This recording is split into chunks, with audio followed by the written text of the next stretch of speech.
క్లేశములతో సంసారంలో దుఃఖాన్ని అనుభవించేటువంటి, అదే విధంగా సంసారం మీద మోహ మమతలతో ఇందులోనే ఆసక్తమై ఆ భగవంతుణ్ణి వదిలిపెట్టేసేటువంటి ఆ మాయా మనస్సు పిశాచి ఏదైతే ఉన్నదో దానివల్ల చాలా క్లేశాలను అనుభవించినటువంటి సంసార సింధౌ పరిపాతితానాం, సంసార సాగరంలో మునిగిపోయినటువంటి జనులు ఎవరైతే ఉన్నారో వారి క్షేమం కొరకు భాగవతం ఇది ప్రగర్జతి, నేనున్నాను అని భాగవతం మనకు ఆదేశిస్తూ ఉన్నది. నేనున్నాను, నేను మిమ్మల్ని రక్షిస్తాను అని.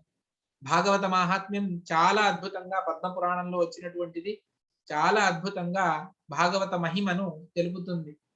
నానా విధమైనటువంటి క్లేశాలను అనుభవించినటువంటి వారికి ఈ భాగవతం ఒక ఉత్తమమైనటువంటి ఔషధంలాగా అది మన సకల రోగాలను కూడా నివారణ చేస్తుంది అని చెబుతారు.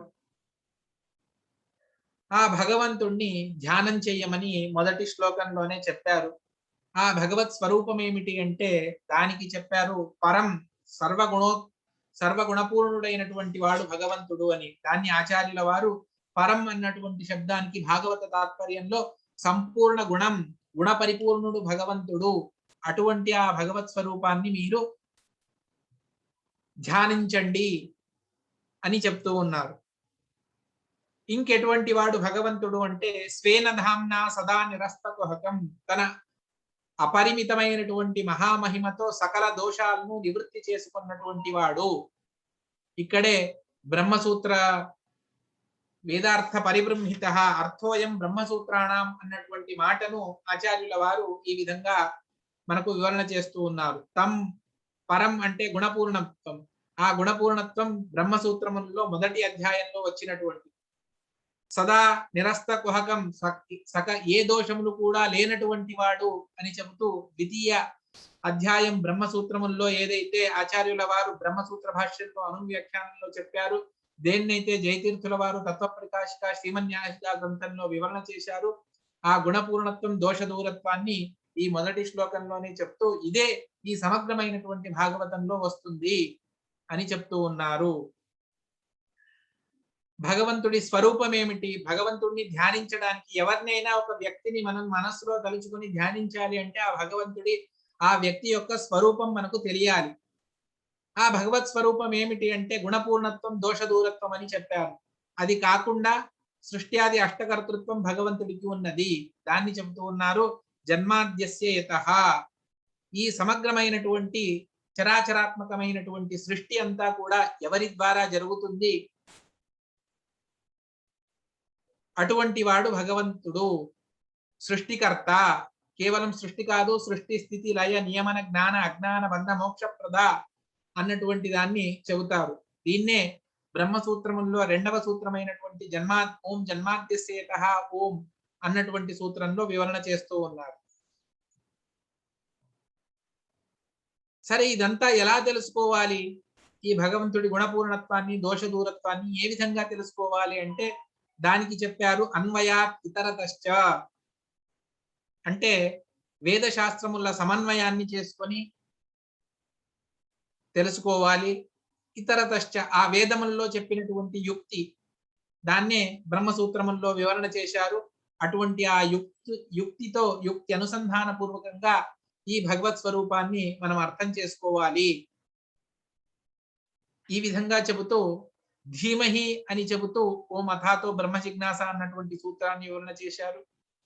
జన్మాద్యస్యేతః అన్నటువంటి ద్వితీయ సూత్రాన్ని, శాస్త్రముల ద్వారానే భగవంతుడిని తెలుసుకోవాలి తప్ప శాస్త్రములను వదిలిపెట్టి ఇంకా ఏ మార్గం కూడా భగవంతుడిని తెలుసుకోవడానికి లేదు.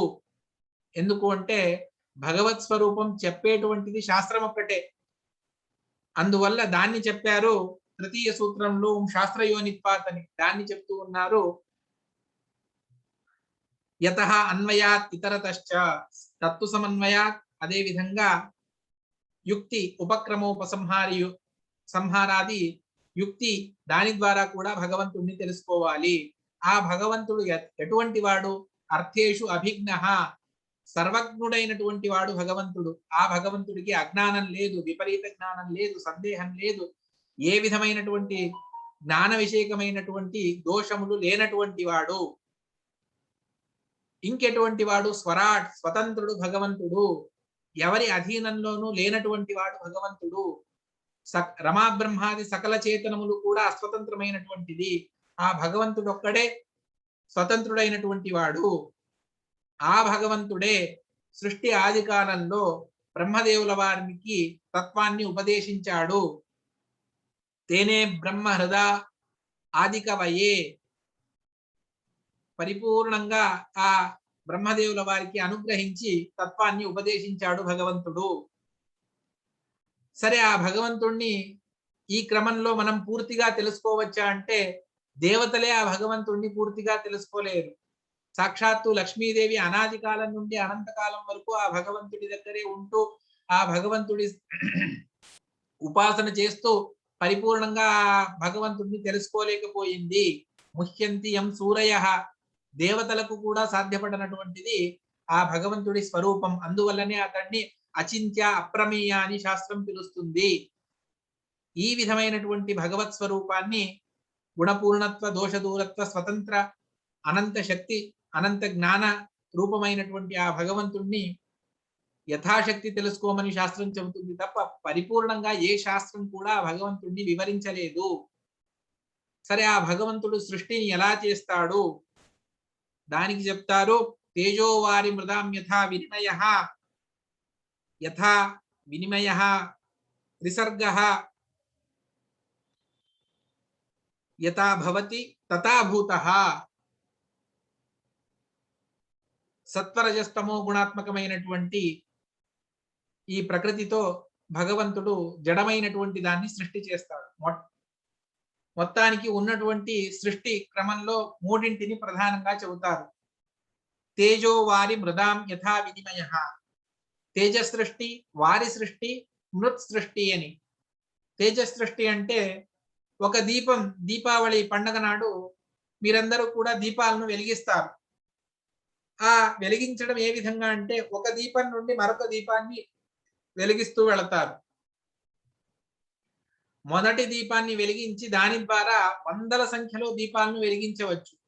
ఆ వందల సంఖ్యలో దీపాలను వెలిగించినా కూడా మొదటి దీపంలో కాంతి తక్కువైపోతుందా? అవ్వదు.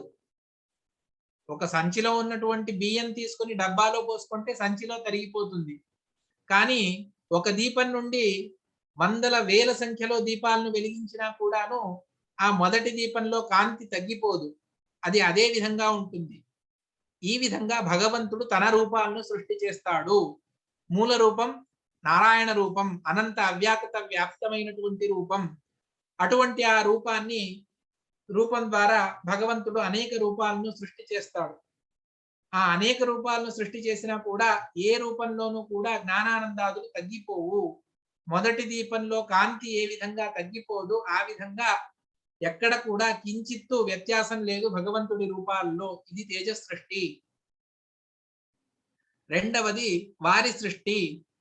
నీళ్లున్నాయి, నది దగ్గరికి వెళ్ళాం. నీళ్లు నిష్కల్మషంగా, ఏ మట్టి అటువంటిదేది లేదు.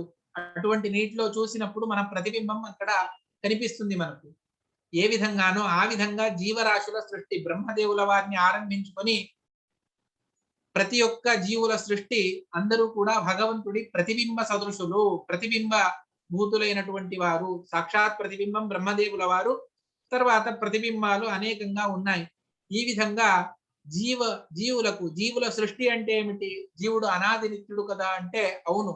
కానీ వారికి వారి కర్మానుసారంగా దేహాదులను వారికి దేహ ఉత్పత్తిని చేయడమే వారి సృష్టి అన్నటువంటి దాన్ని చెబుతారు. ఇది రెండవ విధమైనటువంటి సృష్టి. మూడవ సృష్టి మృత్ సృష్టి.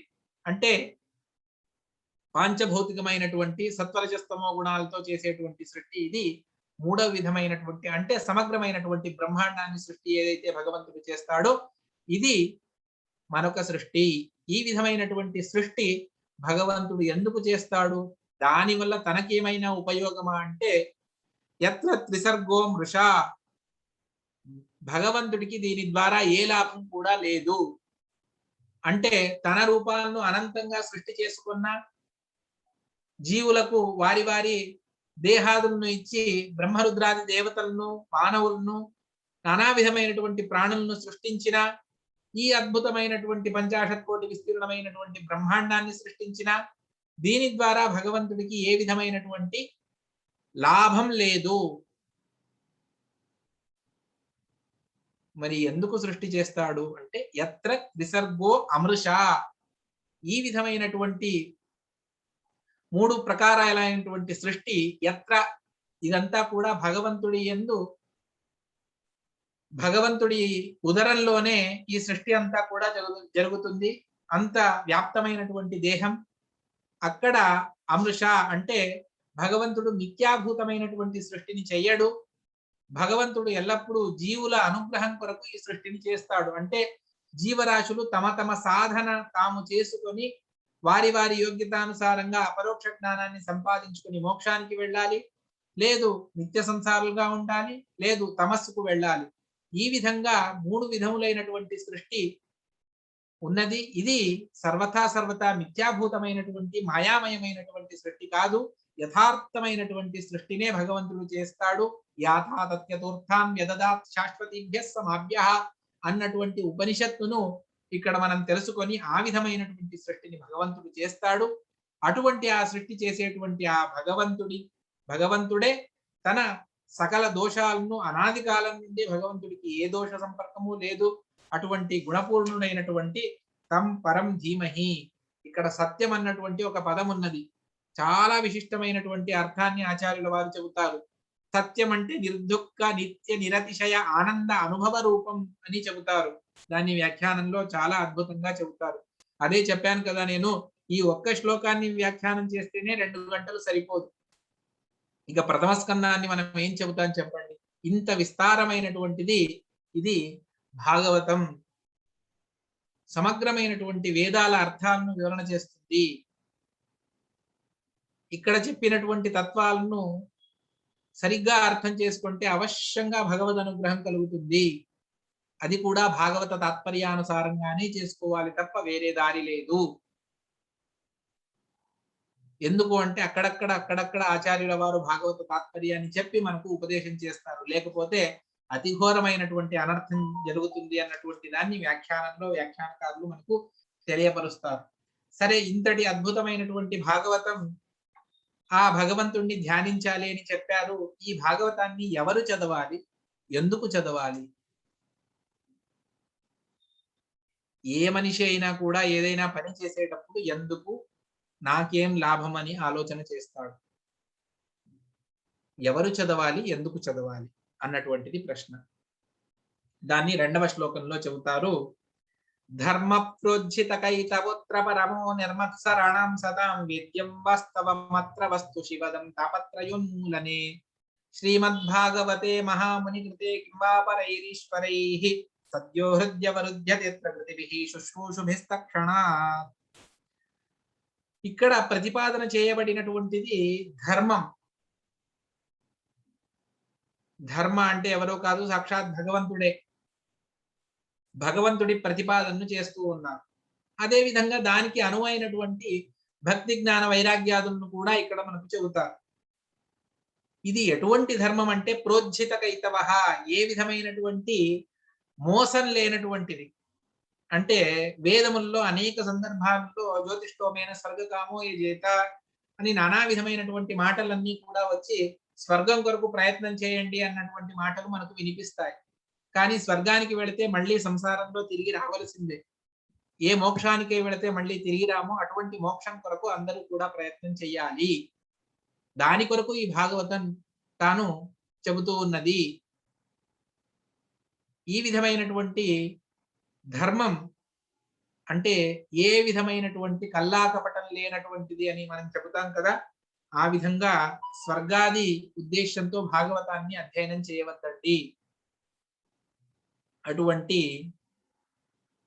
మరి ఇంకా ఎటువంటి ధర్మము అంటే పరమ, అంటే సర్వస్వాన్ని భగవదర్పణ బుద్ధితో మనం చేయాలి. ఇప్పుడు మనం అందరం కూడా ఈ భాగవతాన్ని వింటూ ఉన్నాం. 14 రోజుల వరకు వింటాం.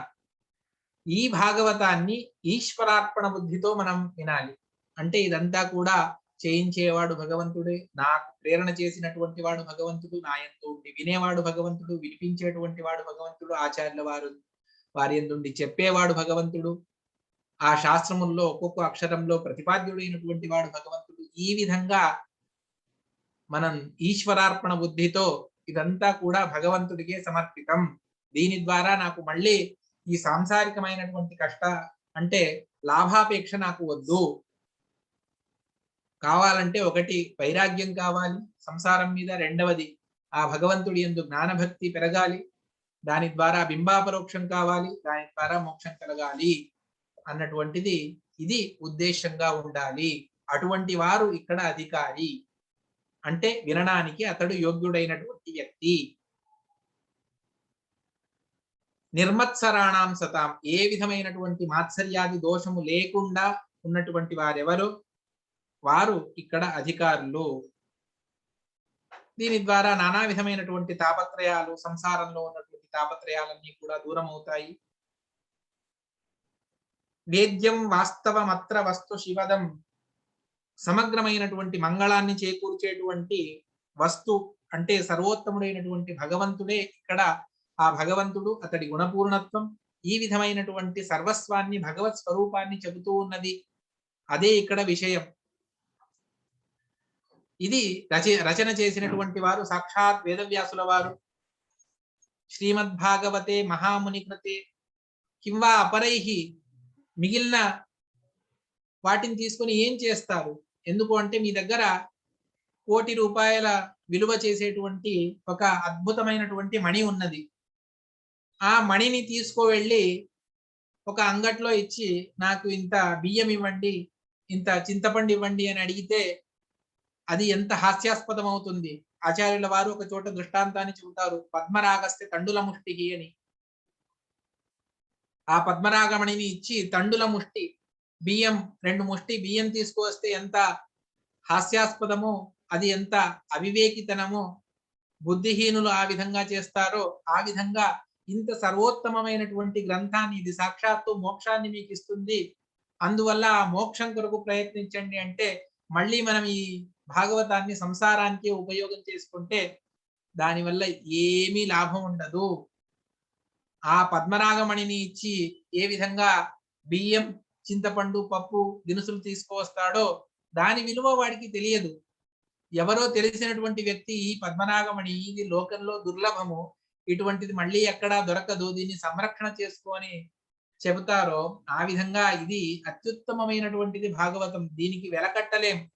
అందువల్ల దీన్ని ఉపయోగించుకొని సాంసారికమైనటువంటి విషయాలను అపేక్షించవద్దండి. అపేక్షిస్తే భగవంతుడి స్వరూపాన్ని, అపరోక్ష జ్ఞానాన్ని అపేక్షించండి, ఆ మోక్షాన్ని అపేక్షించండి అని చెబుతారు.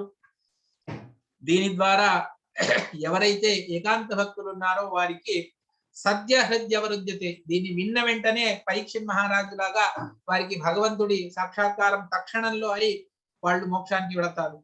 మిగిలిన వారికి కాస్త నెమ్మదిగా అవుతుంది. శుశ్రూషుభి తక్షణాత్, ఏకాంత భక్తులకు తక్షణాత్, ఇంకొంతమందికి సద్య హృద్యవరుద్యతే అని చెప్పి ఇంతటి దివ్యమైనటువంటి భాగవతం ఏ విధంగా వచ్చింది అంటే దాన్ని చెబుతారు. ఎంతవరకు వినాలి? ఈ 14 రోజులు వింటే సరిపోతుందా అంటే మీకు భక్తి భగవంతుడి యందు నైష్ఠికమైనటువంటి నిశ్చలమైనటువంటి భక్తి ఎంతవరకు కలగదో అంతవరకు భాగవతాన్ని వింటూనే ఉండాలి అన్నటువంటిది 3వ శ్లోకంలో చెప్తూ ఉన్నారు. ఏమిటది అంటే నిగమకల్పతరుర్గలితం ఫలం సుఖముఖాదమృతద్రవ సంయుతం పిబత భాగవతం రసమాలయం మూఢహో రసికా భువి భావుకాః. ఇది వేదములు అనేటువంటి వృక్షానికి పండినటువంటి పండు.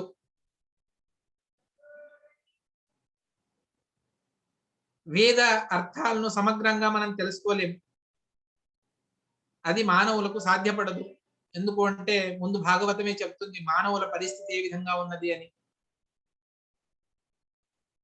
అందువల్ల ఆ నిగమ కల్పతరువు, వేదములు అనేటువంటి కల్పవృక్షాన్ని నుండి కింద పడ్డటువంటి, బాగా పండై కింద పడినటువంటిది భాగవతం.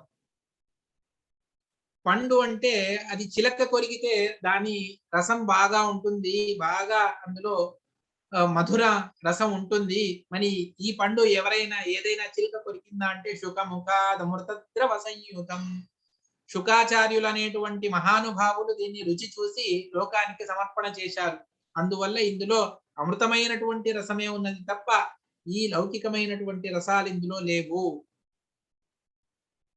ఎంతవరకు వినాలి అంటే పిబత భాగవతం రసం ఆలయం. మీరు మోక్షానికి వెళ్ళేంత వరకు ఎవరైనా నీకు భగవంతుడు మోక్షాన్ని ఇస్తూ ఉన్నాడంటే స్వామి స్వామి ఒక్క నిమిషం నేను భాగవతాన్ని ఇంకొక శ్లోకం ఉన్నది దాన్ని విని వస్తాను అని చెప్పేసి చెప్పి వెళ్ళాలి. అంతగా మోక్షం వరకు అంటే మోక్షంలో కూడా దీన్ని అధ్యయనం చేస్తారు. అంతటి దివ్యమైనటువంటిది ఈ శాస్త్రం. ఆలయం ముహురహో రసికా భువి భావుకాః. మళ్ళీ మళ్ళీ వినాలి భాగవతాన్ని. అందులో ఉన్నటువంటి తత్వాలను నెమరు వేసుకుంటూ ఉండాలి. జీవితమే భగవన్మయం అవ్వాలి. భాగవత తత్వాన్ని పరిపూర్ణంగా అందులో చెప్పినటువంటి తత్వాలను అది మనస్సులో ఎల్లప్పుడూ కూడా ఉండాలి. మనస్సు భాగవత తత్వాలతో నిండినప్పుడు వేరే దానికి అవకాశం ఉండదు కామక్రోధాదులకు.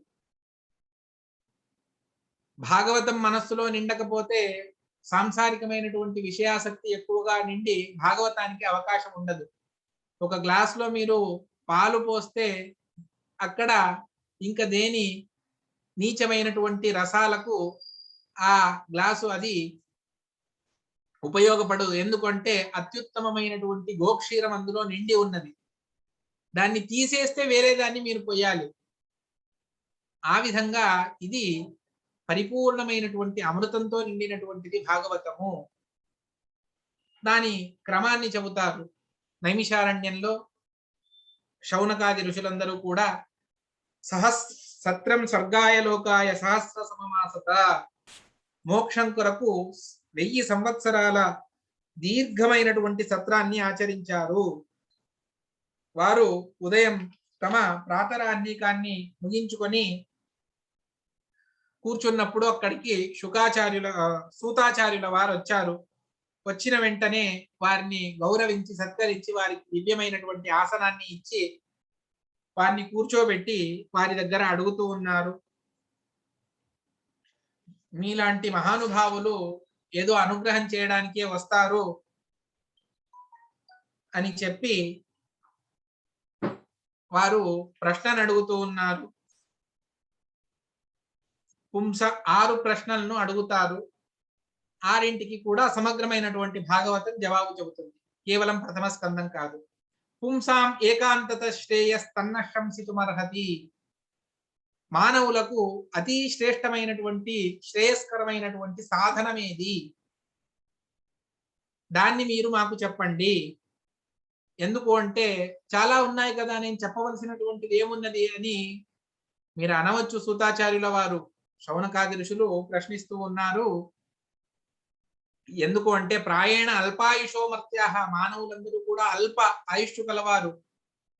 ఈ కలియుగంలో జనులందరూ కూడా మందాహ, బుద్ధి లేదు, తెలుసుకోవాలి అన్నటువంటి ఆసక్తి కూడా లేదు. సుమందమతయః, చెప్పింది అర్థం చేసుకోవడం కూడా కష్టమే. బుద్ధి కూడా అతి విస్తారమైనటువంటి విశారదమైనటువంటి బుద్ధి లేదు. మందభాగ్యాః, అదృష్టం లేదు.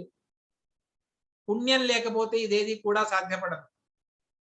పాపిష్టులకు తర్వాత ముందు నారదుల వారు ఒక మాటను చెబుతారు. పాపిష్టులకు భగవత్ కథ వినాలి అనేటువంటి కోరిక కలగదు. ఎంతవరకు మనలో పాపం ఉన్నదో భగవంతుణ్ణి చూడాలి, చెప్పినటువంటి విషయాన్ని ఇది సత్యము, దీన్ని నేను విశ్వసించాలి అనేటువంటి విశ్వాసం కలగదు. ఇవేవి కూడా కలగదు. ఆచార్యుల వారు దొరకాలి, పుణ్యం కావాలి. కథ సత్కథ వినాలి, అద్భుతమైనటువంటి భగవంతుడి గురించి తెలుసుకోవాలి, భగవద్ భక్తుల గురించి తెలుసుకోవాలి. వీటన్నింటికీ కూడా పుణ్యం కావాలి. మందభాగ్యాః, భాగ్యం లేదు, దరిద్రులు ఈ కలియుగంలో జనులు. అటువంటి మందభాగ్యులైనటువంటి దానిపైన ఉపద్రుతాః, అనేక రోగాలు. ఈ కరోనా వచ్చినందుకు దుఃఖపడాలో లేకపోతే కరోనా వచ్చింది అని చెప్పేసి సంతోషపడాలో తెలియదు. కరోనా వచ్చినందువల్ల అందరూ ఆన్లైన్ లో నిత్యం భాగవతాన్ని వినేటువంటి సౌభాగ్యాన్ని భగవంతుడు కల్పించాడు అని అనుకున్నాం. కానీ రోగాది ఉపద్రవాలు చాలా ఉన్నాయి. ఇటువంటి వారిలో భూరిని భూరి కర్మాణి శాస్త్రం అనేక కర్మలను చెబుతుంది. ఏది చేయాలి, ఏది వదిలిపెట్టాలి తెలియదు. శ్రోతవ్యాని విభాగశః, వినవలసినటువంటివి వేలకు వేలకు శాస్త్రాలు ఉన్నాయి. అన్నింటినీ మనం వినగలమా? అందువల్ల బ్రూహి భద్రాయ భూతానాం ఏన ఆత్మాహు ప్రసీదతి. రెండవ ప్రశ్న, దేన్ని వినడం వల్ల అతి శీఘ్రంగా భగవంతుడు మా మీద ప్రసన్నుడై అనుగ్రహిస్తాడు, దాన్ని చెప్పండి. ఇది రెండవ ప్రశ్న. మూడవది, మీకు తెలుసు భగవంతుడు దేవకి వసుదేవ నిమిత్తంగా తాను అవతరించి వచ్చాడు శ్రీకృష్ణుడిగా అని చెప్పేసి, అతడి లీలలన్నిటినీ కూడా మాకు చెప్పండి. కేవలం అది ఒక్కటే కాదు, భగవంతుడి అనేక అవతారాలు ఉన్నాయి. ఆ అవతారాలన్నిటి గురించి కూడా మాకు మీరు చెప్పాలి అని చెప్పేసి 3-4 ప్రశ్నలను అడిగారు. అదే విధంగా భగవంతుడు తాను చేసినటువంటి అద్భుతమైనటువంటి కార్యాలు అనేకంగా ఉన్నాయి. దాని గురించి వివరణ మాకు ఇవ్వండి. బ్రూహిన శ్రద్ధధానానాం లీలయా దదతః కలాః అథాఖ్యాహి హరేర్ధీమన్ నవతార కథాశుభాః. నానా విధమైనటువంటి అవతార కథలన్నింటినీ కూడా మాకు మీరు తెలియపరచాలి. లీలా విదత స్వైరం ఈశ్వరస్య ఆత్మమాయ. ఆ భగవంతుడు చేసినటువంటి సృష్ట్యాది క్రమములను కూడా మాకు వివరించండి అన్నటువంటిది ప్రశ్నలన్నింటినీ కూడా అడిగారు. మేమందరం కూడా కలియుగం ప్రారంభమైంది అని, ఇది ప్రారంభంలో ద్వాపర యుగాంత్యం కలియుగ ప్రారంభంలో ఈ వైష్ణవ క్షేత్రంలో నైమిషారణ్య క్షేత్రంలో దీర్ఘ సత్రంలో మేమున్నాము. మీరు అనాయాసంగా మాకు దొరికారు. మా భాగ్యం భగవంతుడే మిమ్మల్ని పంపించాడు అని చెప్పేసి, అందువల్ల మాకందరికీ కూడా మీరు ఉపదేశించండి, మేము అడిగిన ప్రశ్నలకు జవాబు చెప్పండి అన్న వెంటనే మొదటి ప్రశ్న, ఆ దేని ద్వారా పురుషులకు మానవులకు ఏకాంతమైనటువంటి శ్రేయస్సాధనం ఏమిటి అన్నటువంటిది మొదటి ప్రశ్న. దాన్ని మొట్టమొదట తమ గురువులైనటువంటి శుకాచార్యుల వారిని నమస్కరించి ప్రారంభం చేస్తారు. యం ప్రౌరజంతమనుపేతమపేత కృత్యం ద్వైపాయనో విరహకాతర ఆజుహావ పుత్రేతి తన్మయతయా తరభూపినేదుస్తం సర్వభూత హృదయం నిమానతోస్మి. సన్యాసాన్ని స్వీకరించి వెళ్ళేటువంటి ఆ శుకాచార్యుల వారి విరహాన్ని తాళలేక అని భాగవతాన్ని చూసినప్పుడు అనిపిస్తుంది. కానీ అన్నీ తెలిసినటువంటి సర్వజ్ఞులైనటువంటి వేదవ్యాసుల వారికి విరహ దుఃఖం లేదు. ఎందుకు అంటే భగవంతుడు వ్యాప్తుడు, సకల దేశ కాలములలో భగవంతుడు ఉన్నాడు. అందువల్ల శుకాచార్యులు ఎక్కడికి వెళ్ళినా అక్కడ భగవత్ సంపర్కం ఉండే ఉంటుంది. కానీ లోకానికి ఆ విధంగా ప్రదర్శించడానికి, అగ్నజన్యుని మోహపరచడానికి భగవంతుడు ఈ విధంగా చేశాడు. పుత్ర అని వేదవ్యాసుల వారు కుమారుణ్ణి అరిచిన వెంటనే అక్కడ ఉన్నటువంటి సకల వృక్షాలు కూడా నేను ఇక్కడే ఉన్నాను అని జవాబు చెప్పాయి. పుత్రేతి తన్మయతయా తరవోపినేదుః. ఎందుకు అంటే ఎంతో మంది వ్యాఖ్యానాన్ని చేసేటప్పుడు ఆ వృక్షాల్లో ఉన్నటువంటి జీవులకు ఈ శుకాచార్యులకు అభేదం ఉన్నది అని చెప్పేస్తారు. అభేద సిద్ధాంతం కాదు ఇక్కడ. యథార్థమైనటువంటి సిద్ధాంతాన్ని మనకు స్కాంద పురాణం చెబుతుంది. అహంకారాత్మకో రుద్ర శుకో ద్వైపాయనాత్మజ.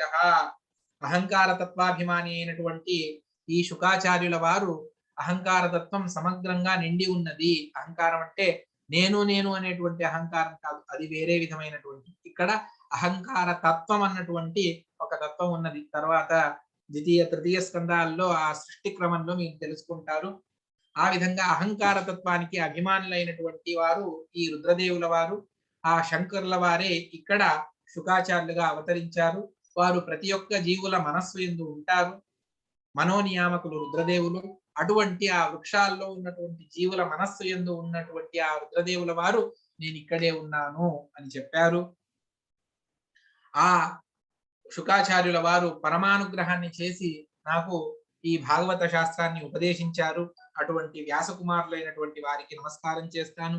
గ్రంథారంభంలో ఈ భగవంతుడు సర్వోత్తముడైనటువంటి నారాయణుడు, అదేవిధంగా నారాయణం నమస్కృత్య నరం చైవ నరోత్తమం దేవీం సరస్వతీం వ్యాసం తతో గ్రంథముదీరయే. నారాయణం భగవంతుడిని, దేవీం గ్రంథాభిమాన్య అయినటువంటి సాక్షాత్ మహాలక్ష్మీదేవి, అదేవిధంగా నరోత్తమం సాధకుల్లో ఉత్తములైనటువంటి ముఖ్య ప్రాణమూర్తిని, దేవీం సరస్వతి ఆ సాక్షాత్తు గ్రంథాభిమాన్య అయినటువంటి సరస్వతీదేవి, సకల విద్యలకు అభిమాని తల్లి అయినటువంటి సరస్వతీదేవి, నరంచైవ ఈ పౌరుషేయ గ్రంథాలకు ముఖ్యాభిమానులైనటువంటి శేషదేవుల వారు, వారిని అందరినీ కూడా నమస్కరించి, వ్యాసం గ్రంథ ప్రతిపాద్యుడు, గ్రంథాన్ని రచన చేసి ఇచ్చినటువంటి వేదవ్యాసుల వారిని నమస్కరించి ఈ గ్రంథాన్ని ప్రారంభం చేస్తాను. మీరు అడిగారు పురుషులకు శ్రేయస్సాధనం ఏమిటి అన్నటువంటిది మొదటి ప్రశ్న. సవై పుంసాం పరోధర్మో యతో భక్తి రదోక్షజే అహైతుక్యవ్యవహిత యయాత్మాచు ప్రసీదతి. ఇదే పురుషులకు అత్యంత ఉత్తమమైనటువంటి అత్యుత్తమమైనటువంటి శ్రేయస్సు ఏది అంటే అది భక్తి రదోక్షజే, భగవంతుడి యందు భక్తి. ఇది అత్యుత్తమమైనటువంటి సాధనము. దాన్ని మించినటువంటి సాధనం మరొకటి లేదు లేదు లేదు. అది ఏ విధంగా ఉండాలి అంటే అహైతుకి, నేనింత నీకు నిన్ను స్మరణ చేస్తాను, నీ స్తోత్రం చేస్తాను, పారాయణం చేస్తాను, దానం ఇస్తాను, యజ్ఞం చేస్తాను, నాకు ఇవన్నీ ఇవ్వు, నాకు ప్రమోషన్ ఇవ్వు, నాకు అది ఇవ్వు, ఇది ఇవ్వు. ఈ విధమైనటువంటి వ్యాపార సంబంధం లేనటువంటి నిర్నిమిత్తమైనటువంటి నిర్వ్యాజమైనటువంటి భక్తి అహైతుకి, అవ్యవహిత.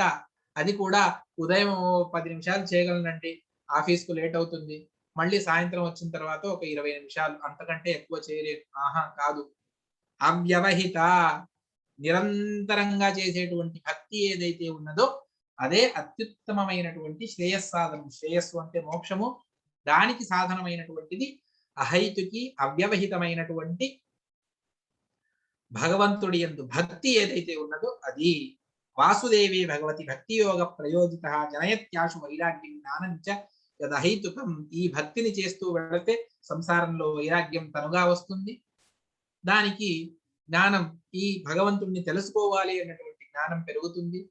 భక్తి జ్ఞానం ఇవి రెండు వేరే కాదు, రెండు కలిపే ఉన్నటువంటిది అన్నటువంటిది ఆచార్యుల వారి సిద్ధాంతం. దాన్ని అనువ్యాఖ్యాన అదేవిధంగా శ్రీమన్యాయసుధా గ్రంథాల్లో ఆచార్యుల వారు చెప్పారు. ఇక్కడ కూడా దాన్ని అదే విధంగానే చెబుతారు. ధర్మ స్వనుష్ఠితం పుంసాం విశ్వక్సేన కథాశ్రయం నోత్పాదయేద్ యతిరతిం శ్రమ ఏవ హి కేవలం. ఉదయం స్నానం చేయాలి, నానా విధమైనటువంటి మాసాలు, మాఘమాసంలో ఉదయం స్నానం చేయాలి, కార్తీక స్నానం అంటారు, తడితో కూర్చోవాలి, పూజలు పునస్కారాలు, ఈ శ్రావణ మాసం మొత్తం వ్రతాలే. ఇవన్నీ కష్టపడి చేస్తే భగవంతుడు దొరుకుతాడా అంటే దొరకడు. మరి ఎందుకు చేస్తున్నాము అంటే చేసే విధానంలో మనం చేయటం లేదు. అదేమిటి అంటే ధర్మాన్ని బాగా ఆచరించినా కూడా అది భగవంతుడి యందు భక్తిని మనకు ఇవ్వకపోతే అది శ్రమ ఏవహి కేవలం. కేవలం మనం దైహిక శ్రమాన్ని అనుభవించడం తప్ప ఇంకేమీ కలగదు. మీరేదో వ్రతాన్ని చేశారు, ఏకాదశి ఉపవాసాన్ని చేశారు, దాని ద్వారా భగవంతుడి యందు మీకు కించిత్ భక్తి కలిగిందా? మీరు చేసినటువంటి ఏకాదశి ఉపవాసం వ్రతం సార్థకమవుతుంది. ఇంకేదో చాతుర్మాస్య వ్రతాన్ని చేస్తూ ఉన్నారు, దాని ద్వారా భగవంతుడి యందు మీకు భక్తి కలిగిందా? అది సార్థకం. శ్రావణ మాసంలో, ఈ భాద్రపద మాసంలో అనేక వ్రత నియమాలను ఆచరణ చేస్తూ ఉన్నారు. సంవత్సరం మొత్తం ఏదో ఒక వ్రతాన్ని మనం ఆచరిస్తూనే ఉంటాం. మరి ఇటువంటి వ్రతాలను ఆచరణ చేయడం వల్ల, ఉపవాసాలను చేయడం వల్ల, దానం చేయడం వల్ల, యజ్ఞం చేయడం వల్ల, తీర్థయాత్రలను చేయడం వల్ల, ఈ అన్ని కర్మలను ఈ దేహంతో చేయడం వల్ల, దేహదండన రూపమైనటువంటి ఈ కర్మల ద్వారా భగవంతుడి యందు మీకు భక్తి కలిగిందా? మీరు చేసినటువంటి ధర్మం సార్థకమవుతుంది. లేకపోతే అది కేవలం శ్రమయే అవుతుంది తప్ప దానికి ఫలితం లేదు. ధర్మస్య హ్యాపవర్గస్య నార్తో అర్థాయేహ కల్పతే నార్థస్య ధర్మైకాంతస్య కామో లాభాహే స్మృతః కామస్య ఇంద్రియ ప్రీతిర్లాభో జీవేత యావత. భాగవతం చిన్న పిల్లలకు ఇప్పుడు లేదు ఆ పద్ధతి అనుకుంటూ ఉన్నాను. స్కూల్లో మాస్టర్ ఏ విధంగా బెత్తం తీసుకుని కొట్టి చెబుతాడు కదా, ఆ విధంగా భాగవతం చెబుతుంది. ఈ మోక్షాన్ని ప్రసాదించేటువంటి ఈ ధర్మం, దీని ద్వారా ఇంకా దేన్ని ఈ భాగవతం ద్వారా దేన్ని కూడా, ఈ భక్తి ద్వారా దేన్ని కూడా మీరు అపేక్షించవద్దండి. కామం నానా విధమైనటువంటి కోరికలు మనకున్నాయి. కానీ అవన్నీ కూడా ఒకవైపు దూరంగా పెట్టేసేయండి. ఎందుకు అంటే ఈ శరీరం ఇది ధర్మానికి ఎంత ఉపయోగించుకోవాలి దాని గురించి ఆలోచించండి తప్ప, ఇది శరీరం ఒకటే, దీన్ని భోగానికి వినియోగించుకోవచ్చు, దీని ద్వారా సాధనకు వినియోగించుకోవచ్చు. కానీ మనిషి తాను భోగానికి వినియోగిస్తూ ఉన్నాడు, సాధన నుండి విముఖుడవుతూ ఉన్నాడు. అది తప్పు అని అంటుంది. నానా విధమైనటువంటి సేవలను చేస్తాం. ఒక వారం రోజులు రాఘవేంద్ర స్వామి బృందావనానికి సేవ చేస్తాం. ఇంకెక్కడో తీర్థక్షేత్రాలకు వెళ్ళి అక్కడ నానా విధమైనటువంటి సేవలను ఆచరిస్తాం. ఈ విధమైనటువంటి సేవల ద్వారా మనం కోరుకునేటువంటిది మళ్ళీ సంసారంలోనే కోరుకుంటూ ఉన్నాం. అది తప్పు అని అంటుంది భాగవతం. మీరు 10 కోట్ల రూపాయలు ఇచ్చి ఒక పూరి గుడిసెను కొంటే ఏ విధంగానో అదే విధంగా ఇది అన్నటువంటిది భాగవతం చెప్పేటువంటిది. ఇది చాలా ఉన్నత స్థానంలో భాగవతం చెప్తూ ఉన్నది. దీన్ని సరిగా మనం అర్థం చేసుకోవాలి. దీని అర్థం సంసారంలో మనకు అనేక క్లేశాలు ఉన్నాయి, మరి దాన్ని దాటకుండా మనం ఎలా వెళ్ళగలం, ఇది చేస్తూ వెళితే అది తనంత తానుగా దూరం అవుతుంది అన్నటువంటిది భాగవతం యొక్క సందేశం.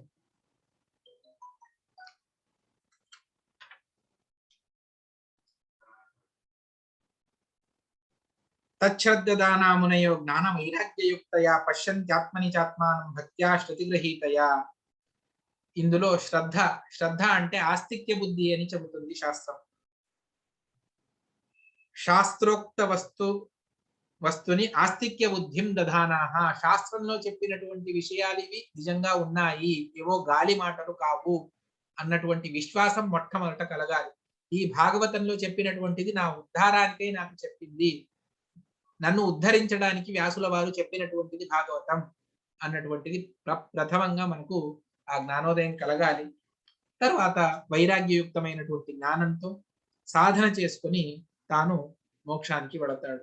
ఈ సాధన క్రమం కూడా జ్ఞాన వైరాగ్య భక్తి అని మూడింటినే మనం వింటాం. అంత సులభంగా లేదు, దాన్ని భాగవతం విస్తారంగా చెబుతుంది. వర్ణాశ్రమ విభాగాలను తెలుసుకొని ధర్మాన్ని ఆచరించాలి. తస్మాత్ ఏకేన మనసా భగవాన్ సాత్వతాం ప్రతి శ్రోతవ్య కీర్తితవ్యశ్చ ధ్యేయ పూజ్యశ్చ నిత్యదా. ఏకాగ్ర చిత్తంతో ఆ యదుకుల శ్రేష్ఠుడైనటువంటి శ్రీకృష్ణుణ్ణి శ్రోతవ్య మొట్టమొదట వినాలి. చెప్పింది మనకు తెలియాలి అంటే మనం వినాలి. శ్రోతవ్య అతన్నే కీర్తించాలి, అతన్నే ధ్యానించాలి, అతన్నే పూజించాలి. ఇది నిత్యదా, ఎల్లప్పుడూ జరగాలి. యదనుధ్యాయినో యుక్తాః కర్మగ్రంథి నిబంధనం చిన్నంది గోవిదాస్తస్య కోన కుర్యాత్ కథారతిం. ఈ విధంగా చేస్తూ వెళ్ళినప్పుడు మహా జ్ఞానులు వచ్చి మనకు కలిగినటువంటి సందేహాలన్నింటినీ కూడా దూరం చేసి ఇంకా సాధనలో మనం ముందుకు వెళ్ళడానికి అవకాశాన్ని మనకు కల్పిస్తారు. శుశ్రూషో శ్రద్ధదానస్య వాసుదేవ కథారతి స్యాన్మహత్ సేవయా విప్రాః పుణ్యతీర్థ నిషేవణ. దాని కొరకు ఏం చేయాలి అంటే మొట్టమొదట చెప్పేటువంటిది తీర్థయాత్రలకు ఎందుకు వెళ్ళాలి అంటే కేవలం అక్కడ పితృశ్రాద్ధాదులను చేసి తిరిగి రావడం మాత్రమే తీర్థశ్రాద్ధం కాదు కాదు కాదు. భాగవతం దాన్ని ఒప్పుకోదు. ఎందుకు తీర్థయాత్రలకు వెళ్ళాలి అంటే అక్కడ తీర్థక్షేత్రంలో సాధన చేసుకునేటువంటి మహానుభావులు ఉంటారు. ఇప్పుడు అది చాలా దుర్లభం అయిపోయింది, కానీ తీర్థక్షేత్రాల్లో బ్రాహ్మణులు ఉంటారు. వారి దగ్గరికి వెళ్ళాలి, అక్కడ వారి సేవను చేయాలి. శృణ్వతాం స్వకతాం కృష్ణ పుణ్యశ్రవణ కీర్తన హృద్యంతస్థో హ్యభద్రాణి విధునోతి సుహృత్సతాం. వారి ద్వారా భగవత్ కథలను మనం వింటూ వింటూ వెళితే మనస్సులో ఉన్నటువంటి కల్మషం దూరం అవుతుంది. ఆ కల్మషాన్ని మనం దూరం చేసుకోగా మనలో ఇంకా వినాలి అన్నటువంటి శ్రద్ధ పెరుగుతుంది, ఆసక్తి పెరుగుతుంది, భగవంతుడి గురించి తెలుసుకుంటాం. నానా విధమైనటువంటి తత్వోపదేశాలను తెలుసుకొని భగవత్ స్వరూపాన్ని తెలుసుకున్నప్పుడు ఓహో ఇదా భగవత్ తత్వము అని అప్పుడు మనకు బోధపడుతుంది. అంతవరకు కూడా బోధపడదు. నష్టప్రాయేష్వభద్రేషు నిత్యం భాగవత సేవయా భగవత్యుత్తమ శ్లోకే భక్తిర్భవతి నైష్టికి. ఎంతవరకు కూడా మహానుభావుల సేవను మనం చెయ్యమో అంతవరకు కూడా భగవంతుడి యందు భక్తి రాదు. తర్వాత పంచమ స్కందంలో రఘుగణ మహారాజుకు భరత చక్రవర్తి తాను ఉపదేశాన్ని చేస్తాడు. అక్కడ ఒక మాటను చెబుతారు. మహాత్ముల పాదరజోభిషేకం నీకు ఎంతవరకు కూడా అవ్వదో, మహానుభావుల సేవ ఎప్పటి వరకు నువ్వు చేయవో అప్పటి వరకు కూడా ఈ తత్వజ్ఞానం నీ నుండి చాలా దూరంగా ఉంటుంది అని చెబుతారు. ఆ విధంగా మొట్టమొదట గురువులను సేవించుకోవాలి. వారిని సేవ చేస్తూ వారు చెప్పేటువంటి తత్వాలను ఉపదేశాన్ని వింటూ వింటూ వెళ్ళగా అప్పుడు మనకు దారి తెలుస్తుంది. మొట్టమొదటిది భాగవత సేవ, భగవద్భక్తులను సేవించుకోవాలి. తర్వాత దాని ద్వారా వాళ్ళు ఉపదేశాన్ని చేస్తారు. ఉపదేశాన్ని మనం వింటూ వింటూ వెళితే అప్పుడు వైరాగ్యం కలుగుతుంది. సంసారం మీద, భగవంతుడి మీద వైరాగ్యం కాదు, సంసారం మీద వైరాగ్యం కలగాలి. తరువాత నిశ్చలమైనటువంటి భక్తి, ఆ భక్తి ద్వారా మళ్ళీ వైరాగ్యం పెరుగుతుంది.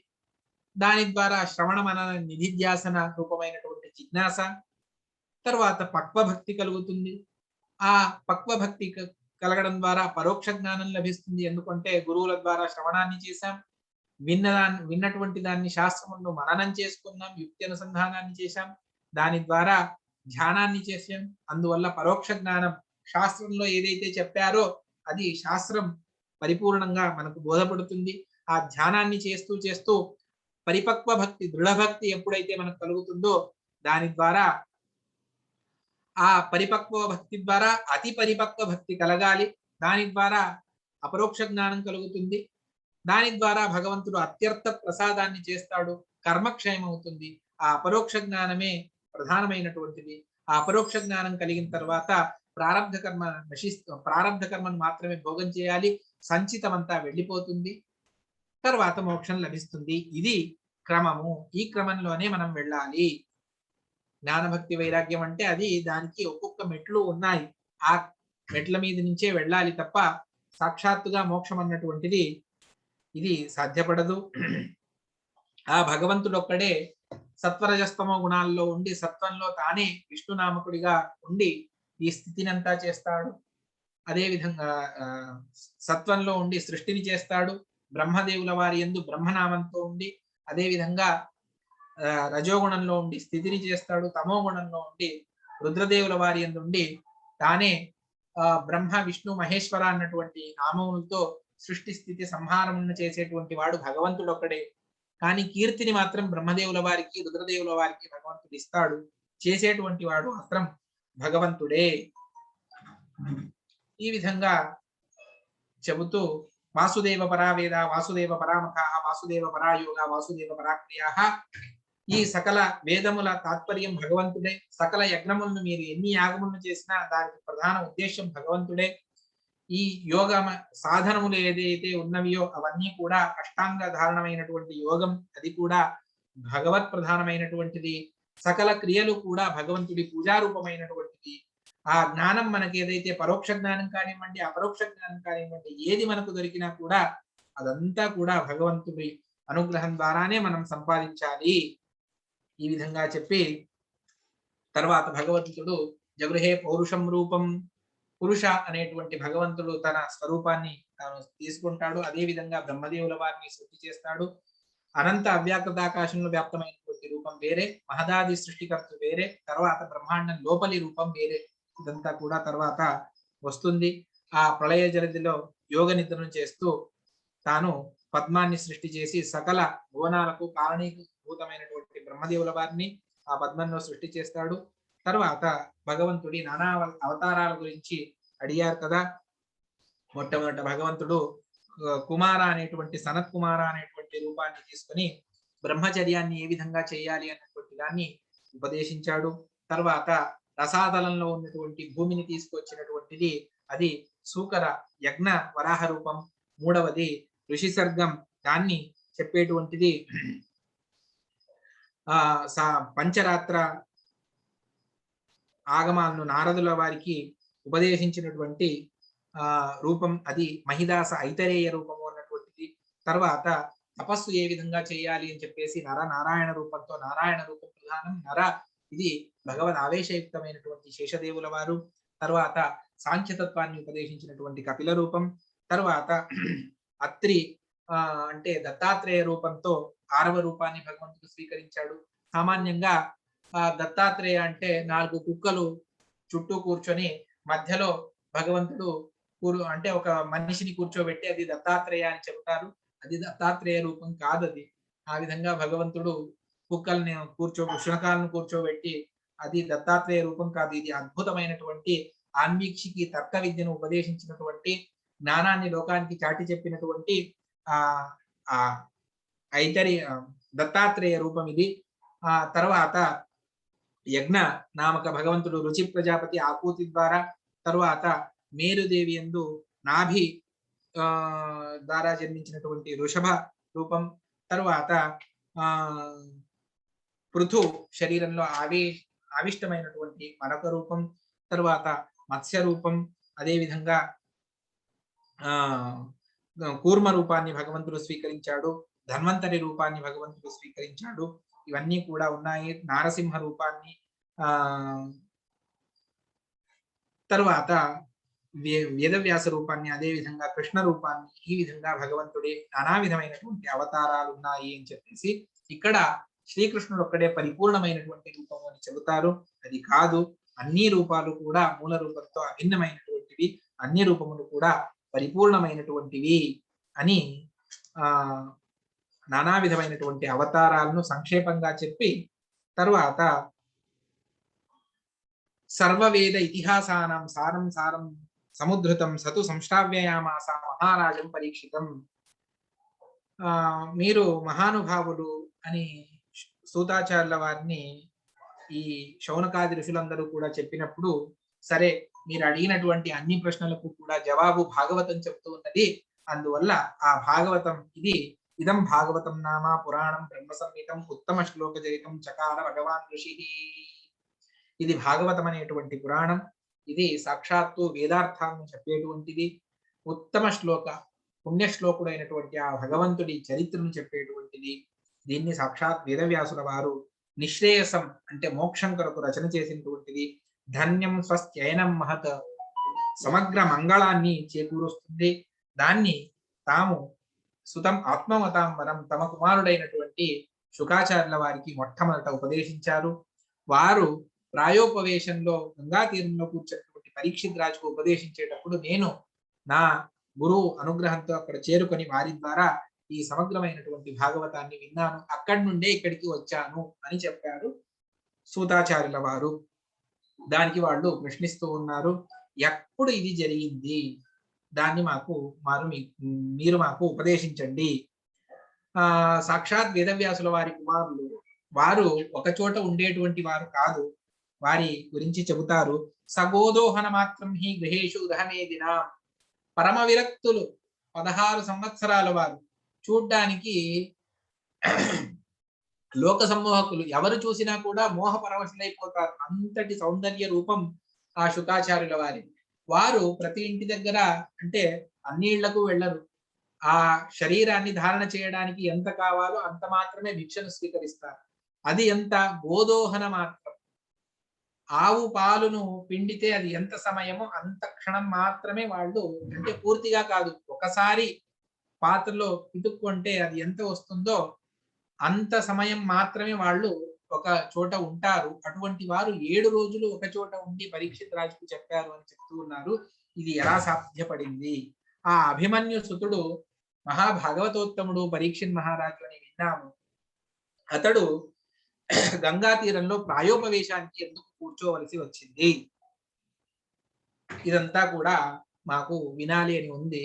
మీరు చెప్పడానికి మీరు సంసిద్ధులయ్యారు. సమయం కూడా మాకు తక్కువ లేదు, 1000 సంవత్సరాలు ఉంది.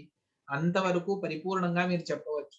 మాకు ఆకలి దాహము అన్నటువంటివి కూడా బాధించడం లేదు. భగవంతుడి కథను మేము వింటూ వెళితే దానికి అంతా కూడా మాకు సరిపోతుంది, ఇక మాకు ఏమీ అవసరం లేదు అని ప్రార్థన చేసుకోగా, సరే చెప్తాను వినండి అని ద్వాపర యుగ చివరి భాగంలో పరాశరుల ద్వారా వేదవ్యాసుల వారు అవతరించారు. వారు ఒకసారి తమ ఆశ్రమంలో సరస్వతి నదీ తీరంలో కూర్చొని ఉన్నారు. యుగ ధర్మ వ్యతికరాన్ని చూస్తూ వాళ్ళు ఆలోచన చేస్తూ ఉన్నారు. నేను సమగ్రమైనటువంటి వేద విభాగాన్ని చేసి ఆ నానా విధమైనటువంటి వేద తత్వాన్ని అందరికీ కూడా ఉపదేశించాను. దాని నిర్ణయాత్మకమైనటువంటి బ్రహ్మసూత్రాలను రచన చేశాను. ఆ సమగ్రమైనటువంటి వేదార్థాలను వివరించేటువంటి మహాభారతాన్ని కూడా చేశాను.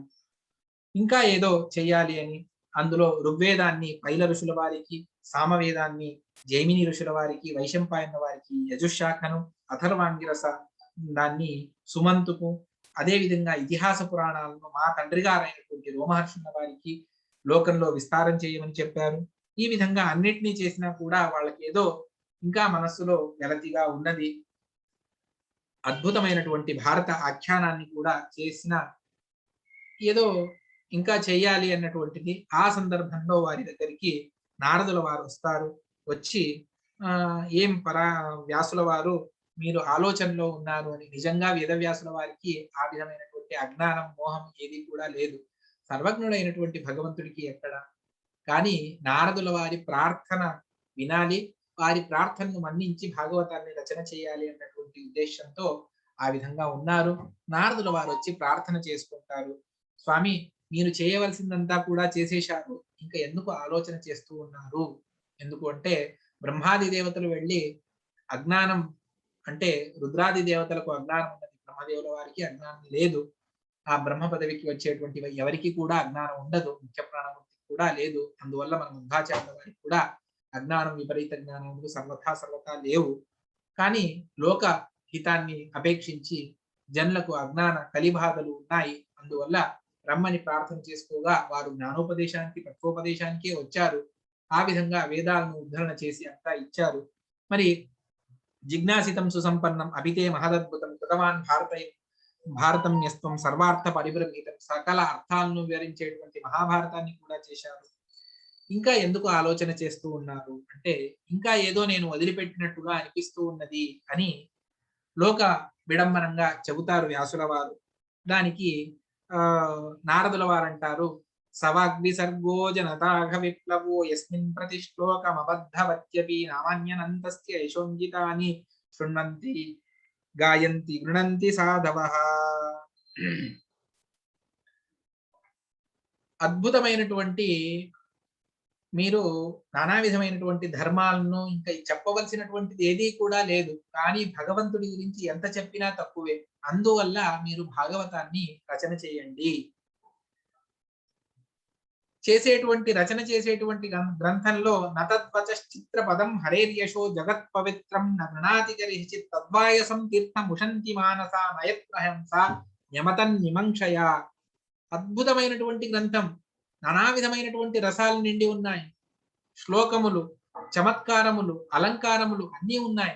కానీ భగవంతుడి గురించి, భగవత్ కథలను, భగవద్భక్తిని పెంపొందించేటువంటి విషయాలు అందులో లేకపోతే అది వ్యర్థమైనటువంటిది. ఏ విధంగా అంటే కాకి ఏ నీటిని అడిగితే ముట్టుకుంటుందో, వాయసం అది ఏ నీటిని అడిగితే ముట్టుకుంటుందో దాన్ని హంస పక్షి దాన్ని స్వీకరించదు.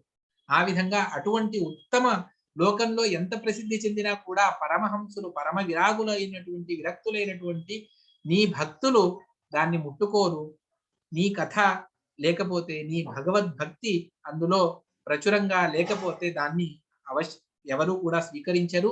అందువల్ల మీరు అందులో ఏ విధమైనటువంటి అలంకారాలు లేవు. కానీ భగవద్భక్తి ఉంటే మాత్రం అందరూ దాన్ని సజ్జనులు స్వీకరిస్తారు. అటువంటి భగవద్భక్తితో ఉపేతమైనటువంటి దాన్ని రాయండి. దీని అర్థం మహాభారతంలో లేదు అని కాదు. కానీ మహాభారతం అది దేవతాగమ్యమైనటువంటిది. ఋషులకు, మునులకు మాత్రమే అందులో తెలుస్తుంది. బ్రహ్మాపి తన్న జానాతి ఈశ సర్వోపి జానతే. సాక్షాత్ బృహస్పత్యాచార్యుల వారికి కూడా తెలియనటువంటి విషయాలు అందులో ఉన్నాయి. అటువంటిది అగ్నజనులైనటువంటి మానవులు, మందభాగ్యులు, మందబుద్ధులు వారేం తెలుసుకోగలరు? అందువల్ల అందులో భాషాత్రయం ఉన్నది. గుహ్య భాష, దర్శన భాష, సమాధి భాష. అటువంటి అన్నీ కూడా వీరికి తెలియవు మానవులు. అందువల్ల మానవులకు అర్థమయ్యేటువంటి అతి సరళ భాషలో విశేషంగా భగవంతుణ్ణి, భగవద్ అవతారం గురించి స్తోత్రం చేస్తూ ఒక దివ్యమైనటువంటి గ్రంథాన్ని భాగవతాన్ని రచన చేయండి. దాని ద్వారా లోకోపకారం అవుతుంది, సామాన్య మానవులకు తెలుసుకోవడానికి అది ఒక అవకాశం అవుతుంది అని చెప్పి ప్రార్థన చెయ్యగా దానికి అవశ్యంగా చేస్తాను అని చెప్పేసి విస్తారంగా చెబుతారు. తర్వాత అహం పురాతీత భవే భవం మునే దాస్యాస్తు తస్యాశ్చ నవేదవాదినాం నిరూపితో బాలక ఏవ యోగినాం శుశ్రూషణే ప్రాపృషి నిర్వివక్షతాం. భగవంతుడి అనుగ్రహం ఏ విధంగా ఉంటుంది, సజ్జనుల భగవంతుడి కథ వినడం వల్ల ఏ విధమైనటువంటి ఆ అద్భుతమైనటువంటి సంపదలు మనకు దొరుకుతాయి అన్నటువంటి దానికి ఎవరో కాదు నేనే నిదర్శనము అని నారదులు తమ పూర్వజన్మ వృత్తాంతాన్ని చెబుతారు. చాలా అద్భుతమైనటువంటిది. నేను వెనుకటి యుగంలో ఒక దాసీపుత్రుడిగా జన్మించాను. ఒక బ్రాహ్మణుడి ఇంట్లో నా తల్లి సేవ చేసుకునే నేను ఆమెకు సహాయంగా ఉండేవాడిని. ఆ కాలంలో ఈ చాతుర్మాస సందర్భం వచ్చింది. ఎంతో మంది సన్యాసులు వాళ్ళందరూ కూడా వచ్చి ఆ బ్రాహ్మణుడి ఇంట్లో వాళ్ళు చాతుర్మాస దీక్షను స్వీకరించి అక్కడే ఉన్నారు. వాళ్ళు ప్రతిరోజు తమ అనుష్ఠానాలన్నింటినీ కూడా చేసుకొని భగవతత్వాన్ని ఉపదేశించేవారు. నేను వారి దగ్గర కూర్చొని ఆ తత్వాలన్నింటినీ కూడా వినేవాడిని. అంతా అయిన తర్వాత వారు ఒకేసారి భోజనం చేసేవారు. వాళ్ళ భోజనం అంతా అయిన తర్వాత ఆ ఆకులన్నీ కూడా తీసేటువంటి పని నేను చేసేవాడిని. తర్వాత వారు ఆ భగవంతుడికి నివేదన చేసినటువంటి ఆహారాన్ని నేను స్వీకరించేవాడిని. దానివల్ల నా మనస్సులో అతి విశిష్టమైనటువంటి ఒక నాకు తెలియకుండా ఒక దివ్యమైనటువంటి శక్తి ఉద్భవించింది. దాని ద్వారా నేను వారు చెప్పేటువంటి ప్రతిరోజు చెప్పేటువంటి ఆ తత్వాలను శ్రద్ధగా విన్నాను. చివరికి వాళ్ళు వెళ్ళేటప్పుడు నాకు భగవతత్వాన్ని ఏకాంతంలో ఉపదేశించి దీన్ని సాధన చేసుకో అని చెప్పి వెళ్ళిపోయారు. కానీ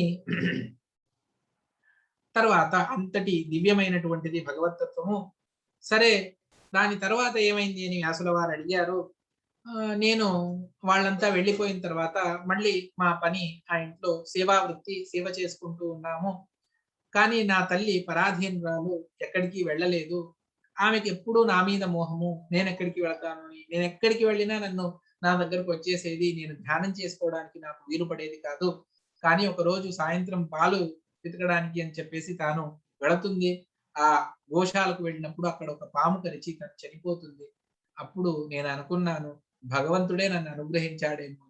తల్లి పోయినందుకు దుఃఖం లేదు, కానీ నేను సాధన చేసుకోవడానికి భగవంతుడు నాకు ఒక మార్గాన్ని చూపించాడు అని చెప్పేసి ఆ ఇంటి నుంచి వెళ్ళిపోతారు. నానా విధమైనటువంటి దేశాలన్నింటినీ కూడా తిరిగి నేను ఒక ఏకాంత ప్రదేశంలో వెళ్ళి అక్కడ చాలా ఆకలి బాధలు కలిగితే నేను నీళ్లు తాగి ఆ భగవంతుడి స్వరూపాన్ని దేన్నైతే ఉపదేశించారో దాన్ని నేను ధ్యానం చేస్తూ ఉన్నాను. అప్పుడు నాకు ధ్యాయతశ్చరణాంబోజం భావ నిర్వృత చేతసః ఉత్కుంఠాశ్రు కలాక్షస్య హృద్యాసీన్మే శనైర్హరిః. ఆ ధ్యానం చేస్తూ ఉండగా భగవతత్వాన్ని గురువులు ఉపదేశించి వెళ్ళారు. దాన్ని ధ్యానం చేస్తూ ఉన్నప్పుడు భగవంతుడు నాకు కనిపించాడు. ప్రేమాతి భార నిర్భిన్న పులకాంగో అతి నిర్వృత. ఏం సంతోషం కలిగింది నాకు. ఇంకా దాని ముందు ఇంక ఏది వద్దు అనిపించింది, లోకమే వద్దు అనిపించింది. అంత అద్భుతమైనటువంటి భగవంతుడి స్వరూపాన్ని నేను చూశాను. కానీ అది అప్పటికే అంతర్ధానమైపోయింది. ఎంత ప్రయత్నించినా కూడా మళ్ళీ నాకు ఆ రూపం కనిపించలేదు. తర్వాత నేను ప్రార్థించుకోగా ఆ భగవంతుడే నన్ను అనుగ్రహించి చెప్పాడు, నీకు నా స్వరూపాన్ని తెలియపరచడానికి నేను చూపించాను. దీని గురించి ఇంకా ఆలోచించు, నీకు ఇంకా జిజ్ఞాస పెరగాలి. ఎందుకు అంటే ఒక మాటను చెబుతారు.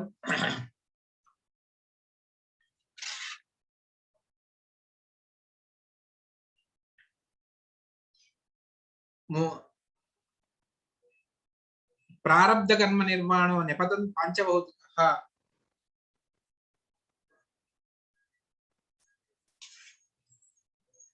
దిదృక్షుస్తదహం భూయ ప్రణిధాయ మనోహృది వీక్షమాణోపి నాపశ్యం అవితృప్త ఇవాతురః. నేను ఎంత ప్రయత్నించినా కూడా ఆ రూపాన్ని నేను మళ్ళీ మళ్ళీ ప్రయత్నించినా కూడా తెలుసుకోలేకపోయాను. అప్పుడు నాకు భగవంతుడే చెప్పాడు, ఇంకా నీకు పరిపూర్ణమైనటువంటి పక్వావస్థ రాలేదు. ముహు కుయోగినా, నీకు ఇంకా పాపం ఉన్నది, అందువల్ల అది సాధ్యపడదు అని చెప్పేసి భగవంతుడు చెప్పాడు. సరే అని చెప్పేసి నేను ఈ తత్వాన్ని, భగవంతుడి తత్వాలను నానా విధాలుగా తెలుసుకుంటూ ఈ పాంచభౌతిక శరీరాన్ని వదిలిపెట్టాను. అప్పుడు భగవంతుడు నన్ను అనుగ్రహించాడు. నీవు తర్వాత బ్రహ్మదేవుల వారి ఊరు నుండి జన్మిస్తావు. అప్పుడు కూడా నా అనుగ్రహంతో నీకు పూర్వజన్మ స్మృతి ఉంటుంది. ఎల్లప్పుడూ నన్ను స్తోత్రం చేస్తూ వెళతావు అని చెప్పేసి దేవదత్తమిమాం వీణాం స్వరబ్రహ్మ విభూషితాం మూర్ఛయిత్వా హరికథాం గాయమానశ్చరామ్యహం. అందువల్ల నేను లోకంలో అంతా కూడా సంచరిస్తూ భగవత్తత్వాన్ని చెప్తూ వెళతాను అని చెప్పేసి నారదుల వారు తమ వృత్తాంతాన్ని చెబుతారు. సరే, నారదుల వారు వెళ్ళిన తర్వాత ఏం జరిగింది అంటే, ఆ సరస్వతీ తీరంలో కూర్చొని వేదవ్యాసుల వారు ఆలోచన చేసి మానవులకు అతి సులభంగా భగవత్తత్వం హృది మనస్సులో ఉండాలి అని చెప్పేసి ఆలోచన చేసుకొని వారు భాగవతాన్ని రచన చేశారు. ఆత్మారామశ్చ మునయో నిర్గ్రాహ్య పిరుక్రమే కుర్వంతి అహైతికీం భక్తి నిత్తం భూతగుణో హరి. సరే, ఆ భాగవతాన్ని మొట్టమొదట తమ కుమారుడికి ఉపదేశం చేశారు. వారు ఒక చోట ఉండేటువంటి వారు కాదు. వాళ్ళు ఎలా 7 రోజులు ఒక చోట కూర్చున్నారు అంటే భగవంతుడి మహామహిమనే అటువంటిది. అటువంటి వారైనా కూడా వాళ్ళను తమ వైపుకు లాగుకుంటాడు భగవంతుడు. 7 రోజులు ఇంకేమీ లేకుండా కేవలం తమ తండ్రి గారు ఉపదేశించినటువంటి ఆ భాగవతాన్ని వింటూ ఉండిపోయారు శుకాచార్యుల వారు. అంత పరమ భక్తులు. హరిర్గుణాక్షిప్త మతిర్భగవాన్ బాదరాయణి అధ్యగాన్ మహదాఖ్యానం నిత్యం విష్ణుజన ప్రియం. విష్ణుజనులైనటువంటి భగవద్భక్తులకు, బ్రహ్మాది దేవతలకు అతి రుచికరమైనటువంటి భాగవతాన్ని ఆస్వాదన చేశారు. దాన్ని అధ్యయనం చేశారు. అందులోనే మునిగిపోయారు, బయటికి రాలేకపోయారు. ఇది భాగవతం యొక్క మహామహిమ. తర్వాత పరీక్షిత్ రాజు యొక్క వృత్తాంతాన్ని చెబుతారు. మహాభారత యుద్ధం అంతా కూడా అయిపోయింది. దుర్యోధనుడు భీమసేనుడి చేతితో హతమై కింద పడ్డాడు. అప్పుడు అశ్వత్థామాచార్యుల వారిని పిలిచి తన ముష్టితో ఆ మన్ను తీసుకొని వారి తల మీద వేసి, నేను ఇదే అభిషేకాన్ని చేస్తూ ఉన్నాను. పాండవ సంతతిని నాశనం చేసి కౌరవ సంతతిని నీవు దాన్ని ఉత్పత్తి చెయ్యాలి అని చెప్పేసి దుర్యోధనుడు చెప్పగా సరే అని చెప్పేసి దానికి అంగీకరిస్తారు. అప్పుడు మిగిలింది కృతవర్మ, కృపాచార్యులు, ద్రోణాచార్య, అశ్వత్థామాచార్య ముగ్గురే. సరే అని వారు వెళ్ళాలి అని చెప్పేసి అనుకొని పాండవ శిబిరానికి వెళ్ళాలి. కానీ రాత్రి ఒక చోట వచ్చి పడుకున్నారు. అప్పుడు అక్కడ ఒక స్వప్నాన్ని చూస్తారు. అది స్వప్నము అవును, నిజంగా జరిగిన కథను అవును. స్వప్నం ఏది, కథ ఏది అన్నటువంటిది తెలియదు. దాన్ని ఆచార్యుల వారు భాగవత తాత్పర్యముఖంగా మధ్వాచార్యుల వారు మనకు చెబుతారు. అదేమిటి అంటే, ఒక గుడ్లగూబ వచ్చేసి తాను అక్కడ ఉన్నటువంటి కాకులను అన్నిటినీ కూడా సంహారం చేస్తుంది. వందల సంఖ్యలో కాకులన్నీ చనిపోతాయి. కాకికి రాత్రి కనపడదు, కానీ ఆ గుడ్లగూబ కనపడుతుంది. అది సంహారం చేస్తుంది. దాన్ని ఆలోచన చేసుకొని ఎక్కడైతే పాండవుల శిబిరం ఉన్నదో అక్కడికి వెళ్ళాలి. కానీ కృష్ణుడు మాత్రం ఆ పాండవులందరినీ వీళ్ళ సంహారం జరగాలి అనిపించుకొని వెళ్ళిపోతాడు. ఆ సందర్భంలో అక్కడికి వెళితే సాక్షాత్తు తన మూల రూపమైనటువంటి రుద్ర రూపం అక్కడ ఉంటుంది. ఎంతగా ప్రయత్నించినా లోపలికి వెళ్ళడానికి సాధ్యపడదు. నేను ఇదంతా కూడా భగవంతుడికి అర్పణ చేయాలి, దారి వదిలిపెట్టు అంటే అప్పుడు వదిలిపెడతారు. లోపల ఉన్నటువంటి ఉప పాండవులు, ద్రౌపది కుమారులను, అదేవిధంగా దృష్టద్యుమ్న మొదలైనటువంటి సోమక వంశ ద్రుపద వంశంలో ఉన్నటువంటి వారిని అందరినీ కూడా సవ్యాపసవ్యంగా నాశనం చేసేస్తారు అశ్వత్థామాచార్యుల వారు.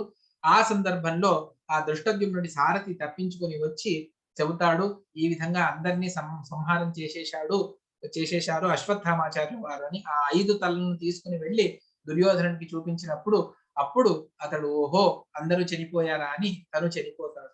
కానీ తెలియదు, తర్వాత పాండవ వంశమే పెరుగుతుంది తప్ప కౌరవ వంశం పెరగదు. అక్కడికి వెళ్ళిన తర్వాత అది చూస్తారు. చూసి చాలా ద్రౌపదికి మనసుకు బాధ కలుగుతుంది. అప్పుడు అర్జునుడు తాను వెళ్ళి నేను ఆ అశ్వత్థామాచార్యుల వారిని బంధించుకుని తీసుకొని వస్తానని చెప్పేసి తాను వెళతాడు. వెళ్ళి కృష్ణుడు సారథ్యాన్ని చేస్తూ ఉన్నప్పుడు అతి ఘోరమైనటువంటి ఉత్పాతాలన్నీ కూడా కనిపిస్తాయి. చాలా విపరీతమైనటువంటి ఉష్ణ తేజస్సు అంతా కూడా వ్యాప్తి చెందుతుంది. ఏమిటిది కృష్ణ అంటే, భయపడి అశ్వత్థామాచార్యుల వారు బ్రహ్మాస్త్రాన్ని ప్రయోగించారు, దీనికి వారిని నివృత్తి చేయడం తెలియదు, నీవు కూడా బ్రహ్మాస్త్రాన్ని వదిలిపెట్టు అని చెప్పేసి అదే విధంగా బ్రహ్మాస్త్రాన్ని వదిలిపెడతారు. తర్వాత ఉపసంహారాన్ని చేసుకోమని కృష్ణుడు చెప్పిన వెంటనే ఆ అశ్వత్థామాచార్యుల వారికి నైష్టికమైనటువంటి బ్రహ్మచర్యం వెళ్ళిపోతుంది. కానీ అర్జునుడిలో మిగిలి ఉంటుంది. అది దాని ద్వారా అర్జునుడు ఉపసంహారాన్ని చేసుకుంటాడు. తరువాత ఆ అశ్వత్థామాచార్యుల వారిని బంధించి తీసుకువచ్చి ద్రౌపది పాదముల మీద వేస్తాడు. అప్పుడు సంహారం చెయ్యి అని కృష్ణుడు చెబుతాడు. వద్దు అని చెప్పేసి అందరూ చెప్తారు. అప్పుడు ద్రౌపది అంటుంది, సర్వాత్మన సంహారం చేయవద్దు. ఎందుకంటే మీకు ఇంత విద్య, ఈ యొక్క స్థితి ఎవరి ద్వారా వచ్చిందో అటువంటి ద్రోణాచార్యుల వారి కుమారుడు సామాన్యుడు కాదు అని చెప్పేసి అతడి గురించి అంతా చెప్పి ద్రోణ ప్రజారూపేణ వర్తతే, ద్రోణాచార్యుల వారు సంతాన రూపంలో ఉన్నారు, మీ గురుతుల్యులు, అందువల్ల సర్వతా సంహారం చేయొద్దు. అదే విధంగా నా మనస్సులో అంటే నాకు కలిగినటువంటి దుఃఖం అది ద్రౌపది కృపి ఆ అశ్వత్థామాచార్యుల వారికి తల్లికి కలగదు. సహగమనం చేయాలి ద్రోణాచార్యులు వెళ్ళిన వెంటనే, కానీ అతడి కోసం ఆమె జీవించి ఉన్నది, అందువల్ల సంహారం చేయవద్దు అని తర్వాత మణిని తీసి ఇస్తారు. ఇదంతా కూడా అశ్వత్థామాచార్యుల వారు అక్కడ పడుకున్నప్పుడు రాత్రి నెగ్రోధ వృక్షం క్రింద అప్పుడు కలగంటారు. కలలో అర్జునుడు ఈ విధంగా చేసినటువంటిదంతా కూడా కల వస్తుంది. నిజంగా ఇదంతా చేసినటువంటిది భీమసేనుల వారు అన్నటువంటి విషయాన్ని చెబుతారు. ఆ తర్వాత వారు బ్రహ్మాస్త్రాన్ని మళ్ళీ వదిలిపెడతారు ఉత్తరాగర్భం మీద. అప్పుడు ఉత్తర తాను వచ్చి భగవంతుడిని శరణు పెడుతుంది. శరణు వెళ్ళినప్పుడు ఆ కుంతి అందరూ కూడా వారు స్తోత్రాన్ని చేస్తారు. భగవాన్ నీవే రక్షకుడవు, నిన్ను వదిలిపెడితే ఇంకెవరూ కూడా రక్షకులు లేరు అని చెప్పేసి ప్రార్థన చేసుకోగా అప్పుడు భగవంతుడు అవశ్యంగా చేస్తాను అని చెప్పేసి తాను ఆ ఉత్తరాగర్భాన్ని తాను సంరక్షణ చేస్తాడు. ఆ ఉత్తరాగర్భంలో తన సుదర్శన చక్రాన్ని పెట్టి చుట్టూ తిప్పుతూ ఉంటాడు. అది ఆ 16 సంవత్సరాలు యువకుడి వలె కనిపిస్తాడు పరీక్షిత్తు లోపల ఉన్నటువంటి. అతడి నిజంగా పేరు విష్ణురాత అని. కానీ పరితః ఈ క్షణం చుట్టూ ఎప్పుడూ ఆ సుదర్శన చక్రాన్ని చూస్తూనే గర్భంలో పెరిగాడు.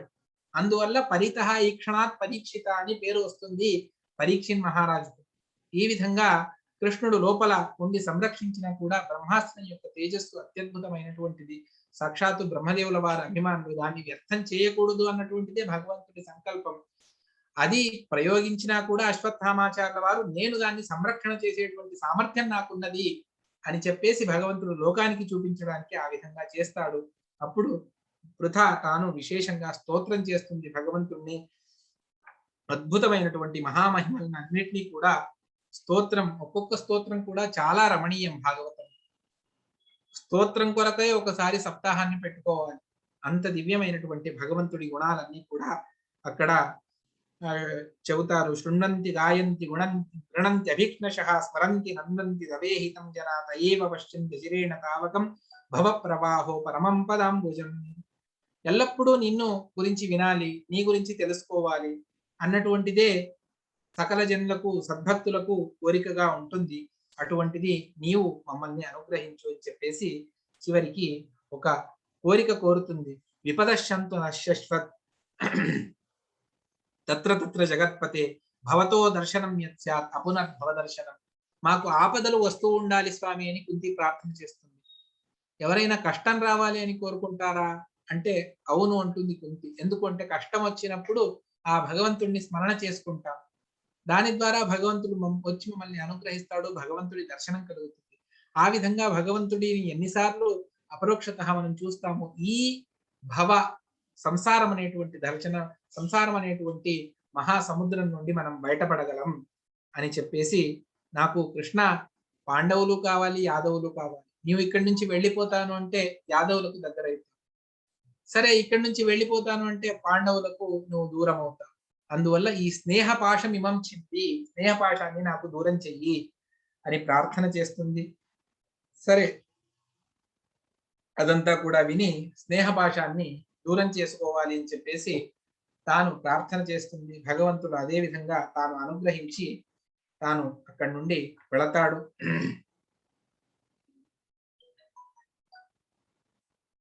దాని తర్వాత విదుర తీర్థయాత్రలకు తాను వెళతాడు. వెళ్ళిన తర్వాత తిరిగి వస్తాడు. అంత లోపల ఇంకా 36 సంవత్సరాల అంటే ఈ చాలా ముందే యాదవ కుల క్షయాన్ని తాను వింటాడు. అది తృతీయ స్కంద ప్రారంభంలో మనకు తెలుస్తుంది. తీర్థయాత్ర నుండి విదురుడు తిరిగి వస్తాడు. తరువాత వనగమనానికి ధృతరాష్ట్రుడికి ప్రేరణ చేస్తాడు. ధృతరాష్ట్రాన్ని వనానికి వెళ్ళాలి అని చెప్పేసి. అవశ్యంగా అప్పటికి కూడా వనానికి వెళ్ళాలి అని అనిపించదు.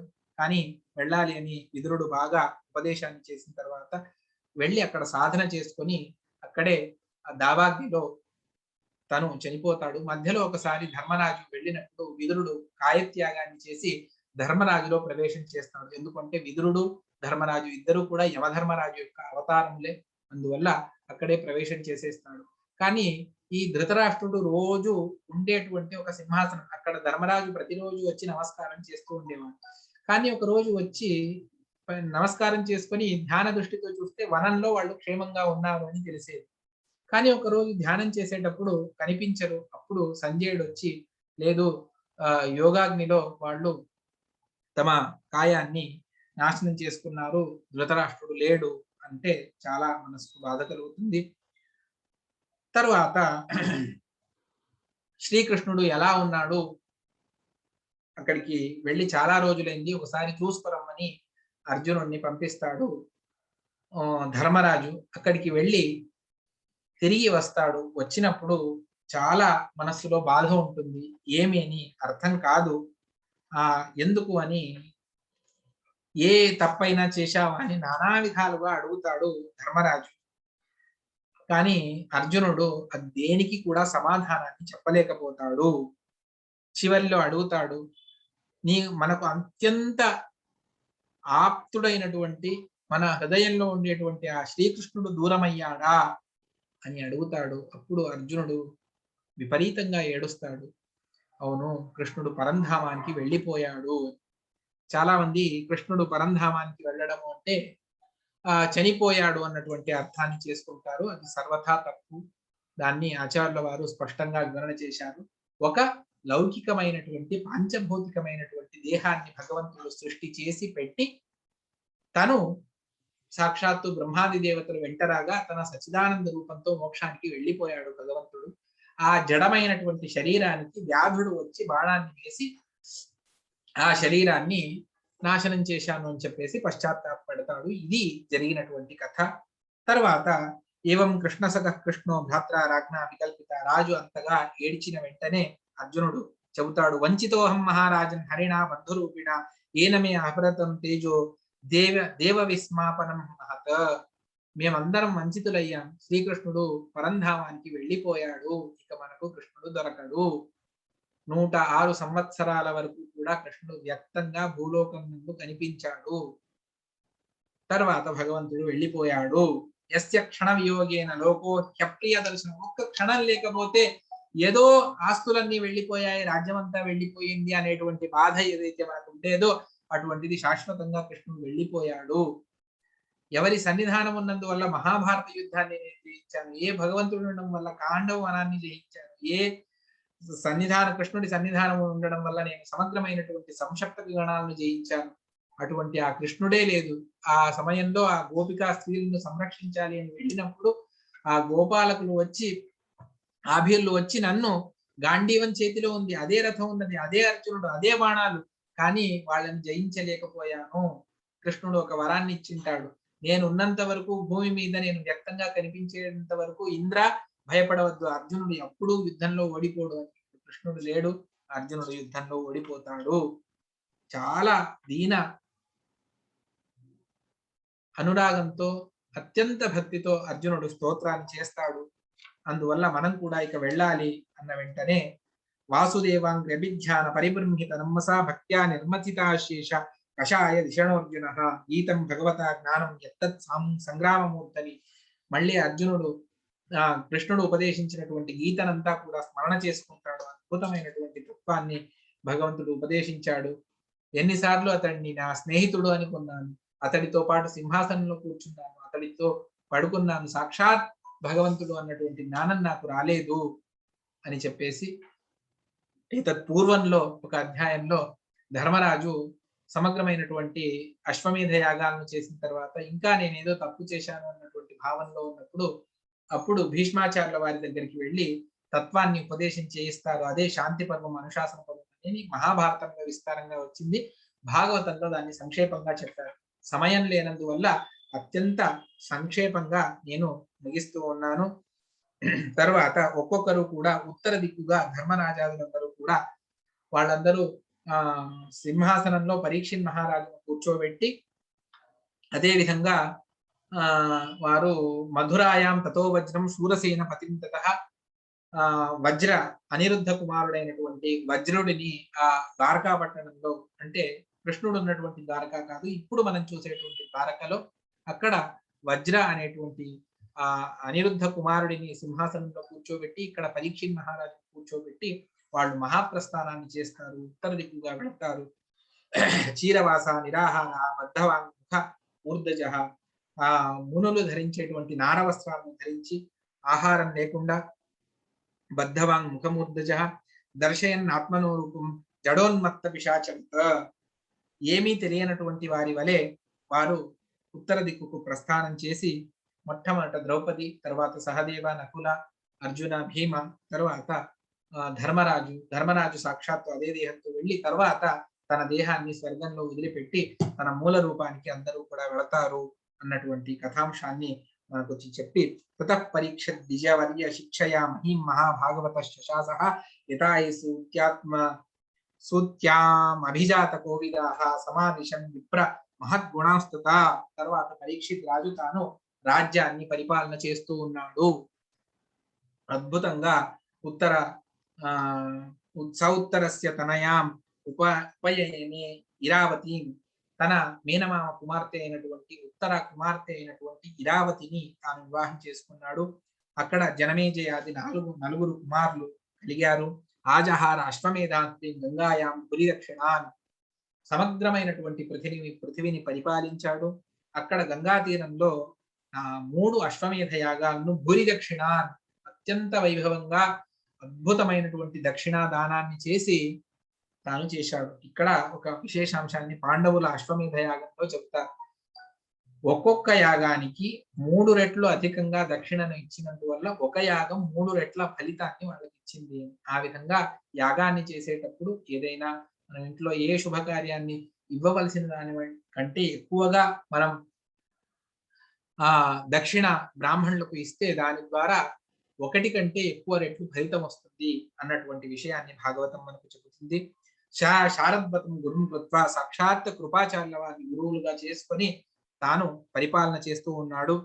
నిజాగ్ర ఓజసా ధీర కలిం దిగ్విజయే క్వచిత, తాను కలిని గెలిచాడు ఒక యుద్ధంలో అని సూతాచార్యుల వారు చెప్పారు. కస్య హేతో నిజగ్రహ కలిం దిగ్విజయే నృప నదేవ చిహ్నదృక్ శూద్ర కోసౌ గామ్య పదాహనత.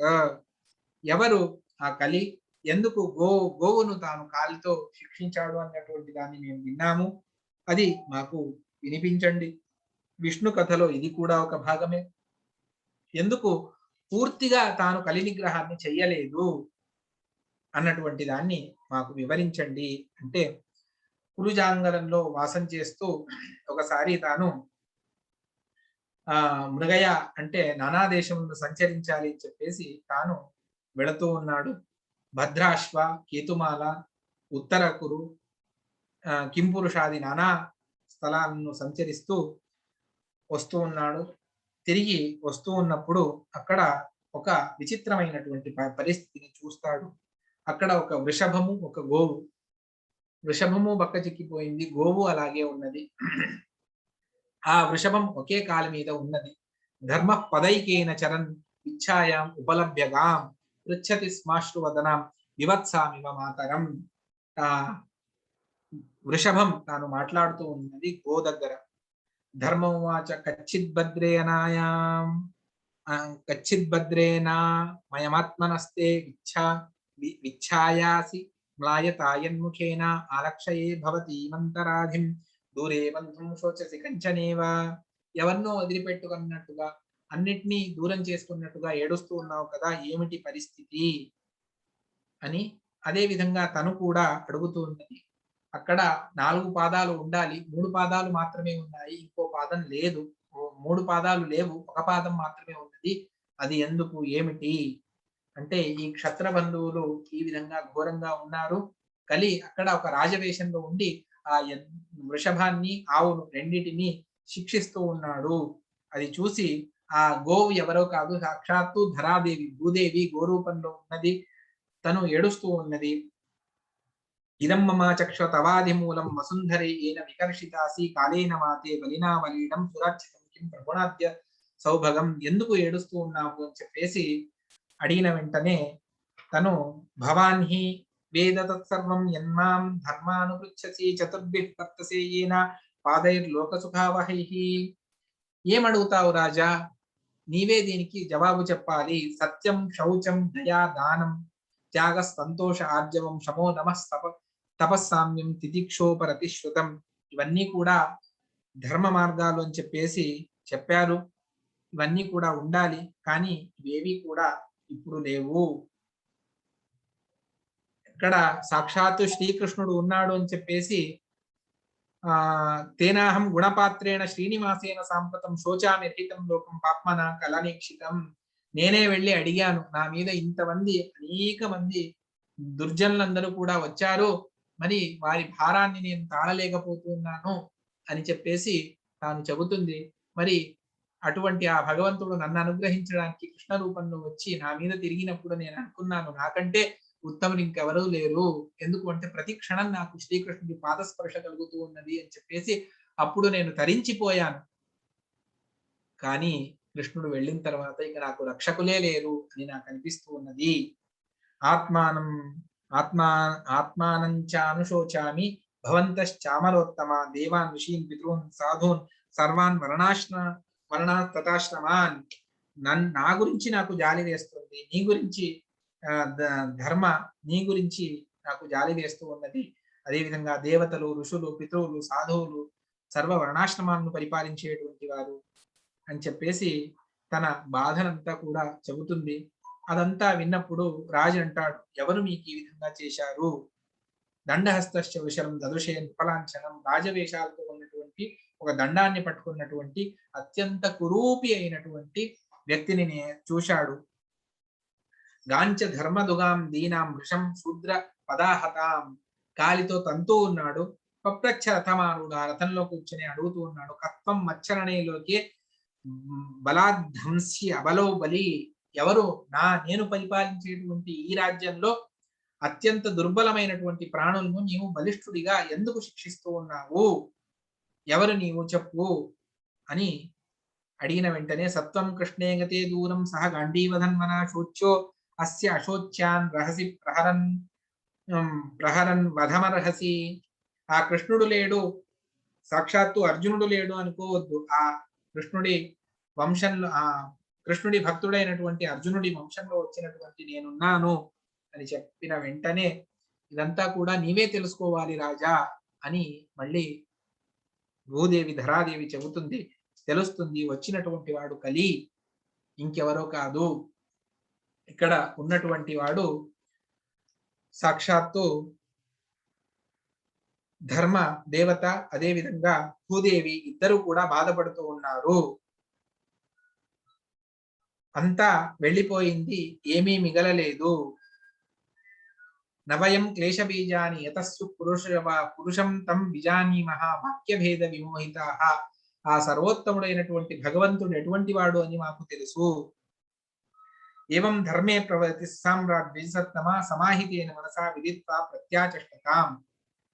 దాన్నంతా విని ఆ పరీక్షిత్ మహారాజు తాను చెప్తూ ఉన్నాడు.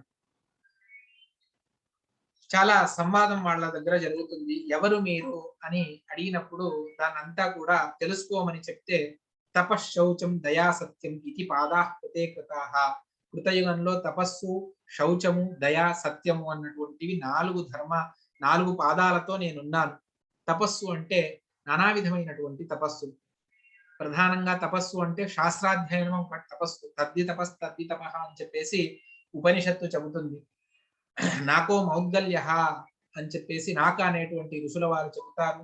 దీన్ని ఆచార్యుల వారు అనువ్యాఖ్యానంలో చెబుతారు. శ్రవణాది వినానైవ క్షణం తిష్టేదపి క్వచిత అత్యశక్యేతి నిద్రాదో పునరేవ సమభ్యసేత్ అన్నటువంటి అంశాన్ని చెబుతారు.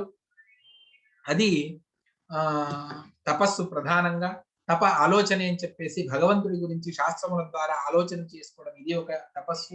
ఇది మానసికమైనటువంటి తపస్సు అయితే కాయక్లేశాది రూపమైనటువంటి తపస్సు మరొకటి. అంటే ఏకాదశి, విష్ణు పంచకం, భీష్మ పంచకం మొదలైనటువంటి వ్రతాలను చేయడం ఇది ఒక తపస్సు.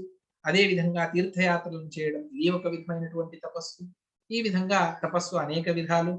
అదే విధంగా శౌచం, మడి మైల మనం ఏదైతే పాటిస్తామో అది అత్యంత శుద్ధమైనటువంటి ధర్మం. ఇది ఇప్పుడు అంతా కూడా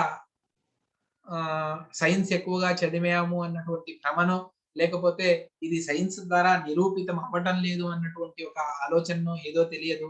ఇవన్నీ కూడా వ్యర్థము అనేటువంటి భావన ఉన్నది. సర్వథా తప్పు. శాస్త్రం దాన్ని అత్యంత పరిశుద్ధంగా చెబుతుంది. శౌచాన్ని అందరూ కూడా పాలించవలసిందే. ఎక్కడా శౌచానికి లోపం రాకూడదు. ఆ శౌచమే లేకపోతే మనం ఎంత ధర్మానుష్ఠానాన్ని చేసినా కూడా దానికి విలువ లేదు. మడితో పూజ చేయాలి. ఎందుకండి నేను ప్యాంటు షర్టు వేసుకొనే చేస్తాను. ఆహా! తప్పది. మీరు మడితో ఆఫీస్‌కి వెళతారా? వెళ్ళరు. అక్కడ మీరు ఆ సూట్‌లోనే వెళ్ళాలి. పెద్ద కాన్ఫరెన్స్ ఇంటర్నేషనల్ లెవెల్‌లో చాలా మంది కంపెనీ సీఈఓలందరూ కూడా వచ్చారు. అక్కడ నేను ధావళి కట్టుకొని వెళ్లి కూర్చుంటాను అంటే మీరు ఒప్పుకుంటారా? కుదరదు. అది ఏ విధంగా తప్పో అదే విధంగా భగవంతుడి దగ్గర మనం అత్యంత శుచిర్భూతులుగా ఉండే చేయాలి.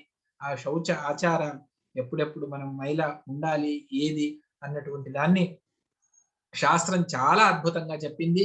ఆ విధంగానే మనం ఆలోచన దాన్ని తెలుసుకొని ఆ శౌచాచారాలను పాటించాలి. ఇది ఒక ధర్మము. దయ, ప్రాణి దయ అవశ్యంగా ఉండాలి. పరులను హింసించి వారి ద్వారా దేన్ని కూడా స్వీకరించరాదు. అటువంటి ఆ దయ ఉండాలి. సత్యం ఇది ఒక దివ్యమైనటువంటి ధర్మం. ఈ విధంగా 4 ధర్మాలు ఉండేవి.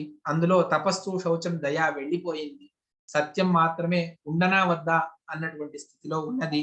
అందువల్లనే ఆ వృషభానికి ఒక కాలు కూడా పోయింది. ఆ విధంగా ఉన్నటువంటి పరిస్థితి.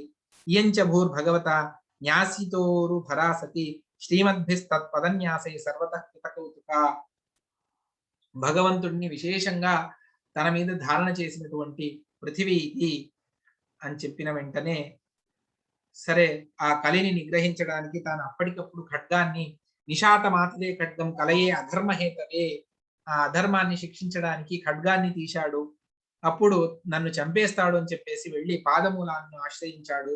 నతే గుడాకేశ యశోధరాణం బద్ధాంజలిర్భో భయమస్తి కించిత్ నవర్తితవ్యం భవతా కథంచిత్ క్షేత్రే మదీయే త్వమధర్మ బంధు. నా క్షేత్రంలో నీవు అధర్మాన్ని చేయడానికి వీల్లేదు. నేను ఏ విధంగా చెప్తానో అదే విధంగా ధర్మం నడుస్తుంది. నీవు నీ అంతట నీవు సర్వథా నీవు నీ ఇష్టానుసారంగా ప్రవర్తించడానికి వీల్లేదు అని చెప్పిన వెంటనే తాను నిన్ను లేకపోతే సంహారం చేసేస్తాను అని చెప్పేసి చెబుతాడు. కానీ కలి వద్దొద్దు, నన్ను సంహారం చేయవద్దు, నీవు చెప్పేంత వరకు నేను నా వ్యాప్తిని చూపించను అని చెబుతాడు. సరే, నాకు ఇది నా యుగమే, అందువల్ల నాకు అవశ్యంగా స్థానాన్ని ఇవ్వాలి. కృతయుగం పోయింది, త్రేతాయుగం పోయింది, ద్వాపర యుగం పోయింది, ఇది కలియుగం. ఇక్కడ అధర్మ భూయిష్ఠులే జనులు. సర్వతా దేవుడు ధర్మము ఏది వద్దు అనే అనుకుంటారు. ఆ భాగవత మహాత్మ్యంలో చాలా అద్భుతంగా వస్తుంది. ఎంతటి నీచానికైనా దిగజారుతారు తప్ప తమ స్వార్థాన్ని చూసుకోకుండా మనుషులు ఉండలేరు కలియుగంలో.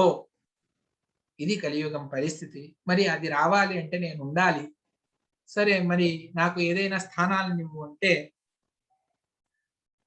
అనృతం మద కామ రజో వైరంచ పంచమం. అనృతం అంటే అసత్యం ఎవరైతే చెబుతారో వాళ్ళలో కలి చాలా అద్భుతంగా తాండవిస్తూ ఉన్నాడు. ఇప్పుడు నేను ప్రత్యేకంగా చెప్పవలసినటువంటి పని లేదు, లోకమంతా కూడా అలాగే ఉంది. ఎన్ని తప్పులు చేసినా కూడా ఏదో అసత్యాన్ని చెప్పి బయటికి వచ్చేవారే తప్ప డబ్బు మహిమ చూపిస్తుంది తప్ప ఇంకేమీ లేదు.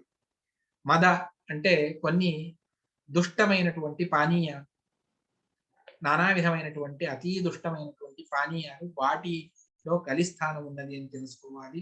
అదేవిధంగా నిషిద్ధమైనటువంటి కామం, అది కూడా ఒక కలి స్థానం. అదేవిధంగా వైరం, ఆ కలహం ఎక్కడైతే ఉంటుందో అక్కడ కలి ఉంటాడు. ఇన్ని ఇచ్చినా కూడా నాకు ఇంకొకటి కావాలి అంటే దానికి అథైతాని నసేవేత బుభూష పురుషు క్వచిత ఔత్తరేయణ దత్తాని నివసత్తన్ విదేశకృత.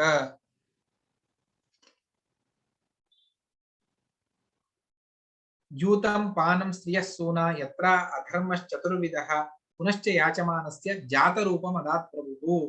తర్వాత బంగారం మీద మోహం ఏదైతే ఉన్నదో దాన్ని కూడా 5 స్థానాలను ఇచ్చాడు. దీన్ని వదిలిపెట్టి నువ్వు వేరే చోటికి రాకూడదు అని నిర్బంధించాడు. సరే, పూర్తిగా ఎందుకు కలిని నిగ్రహించలేదు అంటే దానికి కారణాన్ని చెబుతుంది. ఆ ఈ కలియుగంలో ఒక విశేషమైనటువంటిది ఉన్నది. కొంచెం చేసినా కూడా విశిష్టం. కలియుగంలో అధర్మ భూయిష్టము, జనులందరూ కూడా భగవద్విముఖులవుతారు, భగవంతుడి భక్తి వద్దు, అన్నీ సరినే. కానీ కించిత్ భగవత కథాశ్రవణం చేసినా కూడా మహత్పుణ్యం ఉన్నది. భగవంతుడి నామ సంకీర్తన చేసినా కూడా ఈ కలియుగంలో పుణ్యం ఉన్నది. అందువల్ల ఈ కలియుగానికి అత్యంత చిన్న సాధనకు అద్భుతమైనటువంటి ఫలితాన్ని జనాలు పొందాలి అన్నటువంటి ఉద్దేశంతో ఆ పరీక్షిత్ మహారాజు కలిని పూర్తిగా నిగ్రహం చెయ్యలేదు, దాన్ని వదిలిపెట్టాడు. ఇంతటి మహానుభావుడికి అంటే సాక్షాత్తు గర్భంలోనే భగవంతుడిని చూసినటువంటి ఆ వ్యక్తికి విప్రశాపం ఎలా కలిగింది అని అడిగిన వెంటనే సూతాచార్యుల వారు చెబుతారు. బ్రహ్మశాపోత్థితాద్యస్తు తక్షకాత్ ప్రాణ విప్లవే న సమ్ముమోహ ఉరుభయాత్ అర్పితాశయ. సరే, తాను ఒకసారి వేటకై వెళ్ళాడు. వెళ్ళి అక్కడ చాలా దూరం వరకు వెళ్ళాడు. నీళ్లు కావలసి వచ్చింది, దాహం వేస్తూ ఉన్నది. కానీ ఎక్కడా జలాశయం లేదు. జలాశయం లేనప్పుడు సరే అని చెప్పేసి తాను వెతుకుతూ ఉండగా ఒక శమీక ఋషుల వారి ఆశ్రమం కనిపిస్తుంది. శమీక ఋషుల వారి ఆశ్రమాన్ని చూసి అక్కడికి వెళతాడు. వెళ్ళిన వెంటనే అక్కడ వెతుకుతాడు, ఎక్కడా నీళ్లు కనిపించదు. అప్పటికప్పుడు తాను ఆ ఋషి ధ్యానం చేస్తూ ఉన్నాడో, తాను నేను వచ్చాను అని నాటకం చేస్తూ ఉన్నాడో తెలియదు కదా అని చెప్పేసి అక్కడే చనిపోయి పడ్డటువంటి ఒక సర్పాన్ని బాణంతో తీసి ఆ ఋషి మెడలో వేసేసి తాను అక్కడి నుండి వచ్చేస్తాడు. వచ్చేసిన వెంటనే దాన్ని ఆలోచించడు, దాహంలో ఉన్నాడు, చాలా దూరం వచ్చేస్తాడు. వచ్చిన తర్వాత అప్పుడు మనసుకు బాధ కలుగుతుంది. కానీ ఈ విషయం ఎవరో వెళ్ళి ఆ శమీక ఋషుల వారి కుమారుడు శృంగి అని అతడికి వెళ్ళి చెబుతారు. 8 సంవత్సరాల వయస్సు, అద్భుతమైనటువంటి బ్రహ్మ తేజస్సు, గాయత్రి సిద్ధి అన్నీ ఉన్నటువంటి వాడు. నిరంతరం వేదాధ్యయనాన్ని చేస్తూ, గురు శుశ్రూష చేస్తూ భగవత్ తత్వజ్ఞానాన్ని పొందేటువంటి మహానుభావుడు శృంగి. ఆ శృంగి దగ్గరకు వెళ్ళి చెప్పారు, ఈ విధంగా చేశారు అన్న వెంటనే తస్య పుత్రోతి తేజస్వి విహరన్ బాలకోద్భకైః రాజ్ఞాగం ప్రాపితం తాతం శుక్వా తత్రేదమబ్రవీత్. మీ తండ్రికి ఇలా అవమానపరిచి వెళ్ళాడు అన్న వెంటనే అహో అధర్మ పాలానాం పృథ్వ్యా బలిభుజామివ స్వామిన్యఘం దాసానాం ద్వారపానాం సునామివ. అహో అధర్మ, ఎంతటి అధర్మం! అందరు జనులను పాలించేటువంటి, పృథివీని పాలించేటువంటి రాజులే ఇంత ధర్మాతిక్రమాన్ని చేస్తే ఇంకా ఎవరి దగ్గరికి వెళ్ళి చెప్పుకోవాలి? దాసులు అంటే రాజు దగ్గర అధర్మాచరణం చేస్తే ఏ విధంగా వాళ్ళు శిక్షను స్వీకరించాలో ఆ విధంగా శిక్షను స్వీకరించాలి. బ్రాహ్మణై క్షణబంధురి ద్వారపాలో నిరూపితః సగతం తద్గృహే ద్వాస్తః సభాండం ముక్తుమర్హతి. కృష్ణే గతే భగవతి శాస్త్రీ ఉత్పతగామినాం తన్భిన్న సూతే నాద్యాహం శాస్మి పశ్యతమే గలం. భగవంతుడు వెళ్ళిపోయాడు అని చెప్పేసి ఇక మమ్మల్ని ఎవరు అడిగేవారే లేరు అన్నటువంటి ఒక మదోన్మత్తులై ఉన్నారు ఈ రాజులు. నా శక్తి ఏమిటి అని చూపిస్తాను. ఇత్యుక్త్వా రోషతామ్రాక్షః వయస్యాం ఋషిబాలకాన్ కౌశిక్యాప ఉపస్పృశ్య వాగ్వజ్రం విసర్జః. అప్పటికప్పుడు తన ఋషికుమారులను అందరినీ కూడా పిలిచి తాను కౌశిక్యాప ఉపస్పృశ్య, ఇక్కడ కౌశిక్యాప అన్నటువంటి దానికి ఎంతో మంది వ్యాఖ్యానకారులు కుషిక నది, ఆ నది యొక్క నీళ్లు అన్నటువంటి మాటను చెబుతారు. కానీ ఆ నది ఉంటే రాజు దాహంతో ఇక్కడి వరకు ఎందుకు రావాల్సి వస్తుంది? అందువల్ల కౌశికి నది కాదు, కుషిక పాణి దర్భ చేతిలో పవిత్రాన్ని ధరించి కమండలు జలాన్ని చేతిలో తీసుకొని వాగ్వజ్రం విససర్జః ఇతో లంఘిత మర్యాదం తక్షక సప్తమేహని దక్షతి స్మ కులాంగారం చోదితో మే పితృగృహం. నా తండ్రికి ద్రోహాన్ని చేసినటువంటి ఆ కులాధముడు, ఆ కులాంగార సమగ్రమైనటువంటి కులాన్ని నాశనం చేసేటువంటి ఆ వ్యక్తి 7వ రోజు తక్షకుడు కరిచి చనిపోని అన్నటువంటి శాపాన్ని ఇస్తాడు. అది విని ఆ శమీక ఋషుల వారికి మనస్సుకు చాలా బాధ కలుగుతుంది. ఎంతటి ఘోరమైనటువంటి కార్యాన్ని చేశావు, రాజులు వారుంటేనే రాజ్యం క్షేమంగా ఉంటుంది, ఏదో రాజు ఒక చిన్న తప్పు చేశాడు అని చెప్పేసి ఇంతటి ఘోరమైనటువంటి శిక్షను నీవు ఇవ్వాలా, ఇది సర్వతా తప్పు అని చెప్పేసి తాను ధర్మపాలో నరపతి తతు సమ్రాఢ్యచ్రవాహ, ధర్మపాలకుడైనటువంటి వాడు సామాన్యుడు కాదు పరీక్షిన్ మహారాజు, సాక్షాన్ మహాభాగవతో రాజర్షి హయమేధరాట్, అశ్వమేధ యాగాలను చేసినటువంటి మహానుభావుడు ఆకలితో దాహంతో ఉన్నప్పుడు తెలియకుండా తప్పు చేశాడు, దానికి ఇంతటి ఘోరమైనటువంటి శిక్షణ నీవు ఇవ్వవలసింది అని చెప్పేసి కుమారుణ్ణి తిట్టి, ఇది పుత్రకృతాఘేన సోనుతప్తో మహాముని స్వయం విప్రకృతో రాజ్ఞ నైవాగం తదచింతయత సాధవ ప్రాయశో లోకే, ఇది అతన్ని సంరక్షించని అని తాను భగవంతుడిని ప్రార్థన చేశాడు. తర్వాత వస్తూ ఉన్నప్పుడు రాజుకు కూడా మనస్సులో చాలా బాధ కలిగింది. నేను ఇంతటి ఘోరమైనటువంటి ఏ బ్రాహ్మణులైతే నిత్యం పూజిస్తానో అటువంటి ఆ బ్రాహ్మణునికి ఇంత ఘోరమైనటువంటి అవమానాన్ని నేను చేయవలసింది అని రాజుకు మనస్సుకు చాలా బాధ కలుగుతుంది. ఎంతగా పరితపిస్తాడు. అప్పుడు ఆ ఋషి ఒక తన శిష్యుణ్ణి అక్కడికి పంపించి చెప్పిస్తాడు, రాజా ఈ విధంగా విప్ర కుమారుడు నీకు శాపాన్ని ఇచ్చాడు, అందువల్ల నీవు ఇక 7 రోజుల్లో చనిపోతావు అన్నటువంటి వెంటనే అహో వయం ధన్యతమా నృపాణ మహత్తమాను గ్రహణీయశీల రాజ్ఞాం కులం బ్రాహ్మణ పాద శౌచ మారాద్ విసృష్టం గర్హ్య కర్మ, ఎంతటి ఘోరమైనటువంటి కర్మని నేను చేశాను, అందువల్ల అవశ్యంగా నేను శాపాన్ని స్వీకరిస్తాను, నాకు ఇదే మంచి జరుగుతుంది, ఇక నాకు ఇంకేమీ వద్దు అని చెప్పేసి జనమేజయుని రాజ్యంలో ప్రతిష్టాపన చేసి తాను ప్రాయోపవేశానికై వెళతాడు. వెళితే అక్కడ ఎంతో మంది ఋషులు అందరూ కూడా అక్కడికి వచ్చారు. వచ్చిన వెంటనే వాళ్ళందరినీ చూసి రాజు అంటాడు, సమాగత సర్వత ఏవ సర్వే వేదాయత మూర్తిధరా స్త్రీపృష్టే నిహాతవాముత్ర చ కశ్చనార్థ అర్థే పరానుగ్రహమాత్మశీలాః తతశ్చ ప్రశ్నమిమం విపృచ్ఛే విశ్రామ్య విప్ర ఇతి కృత్యతాయం సర్వాత్మనాం నియమాణైస్తు కృత్యం శుద్ధశ్చ అమృత తత్రామృ శతాభియుక్తాః. ఎంత భగవంతుడికి నా మీద దయ, ఈ బ్రాహ్మణులను నేను శిక్షించిన ఈ బ్రాహ్మణులు మళ్ళీ నన్ను అనుగ్రహించడానికి నా దగ్గరికి వచ్చారు అని చెప్పేసి గంగా తీరంలో హరిద్వారంలో దివ్యమైనటువంటి సభా మంటపాన్ని ఏర్పాటు చేసి, ఒకే స్తంభం మీద మంటపాన్ని ఏర్పాటు చేసి అక్కడ తాను కూర్చున్నాడు. కూర్చొని ఆ వచ్చినటువంటి ఋషులందరికీ కూడా చనిపోయేటప్పుడు పరిపాలించవలసినటువంటి ధర్మములేమిటి అన్నటువంటి దాన్ని తాను ప్రశ్నించాడు.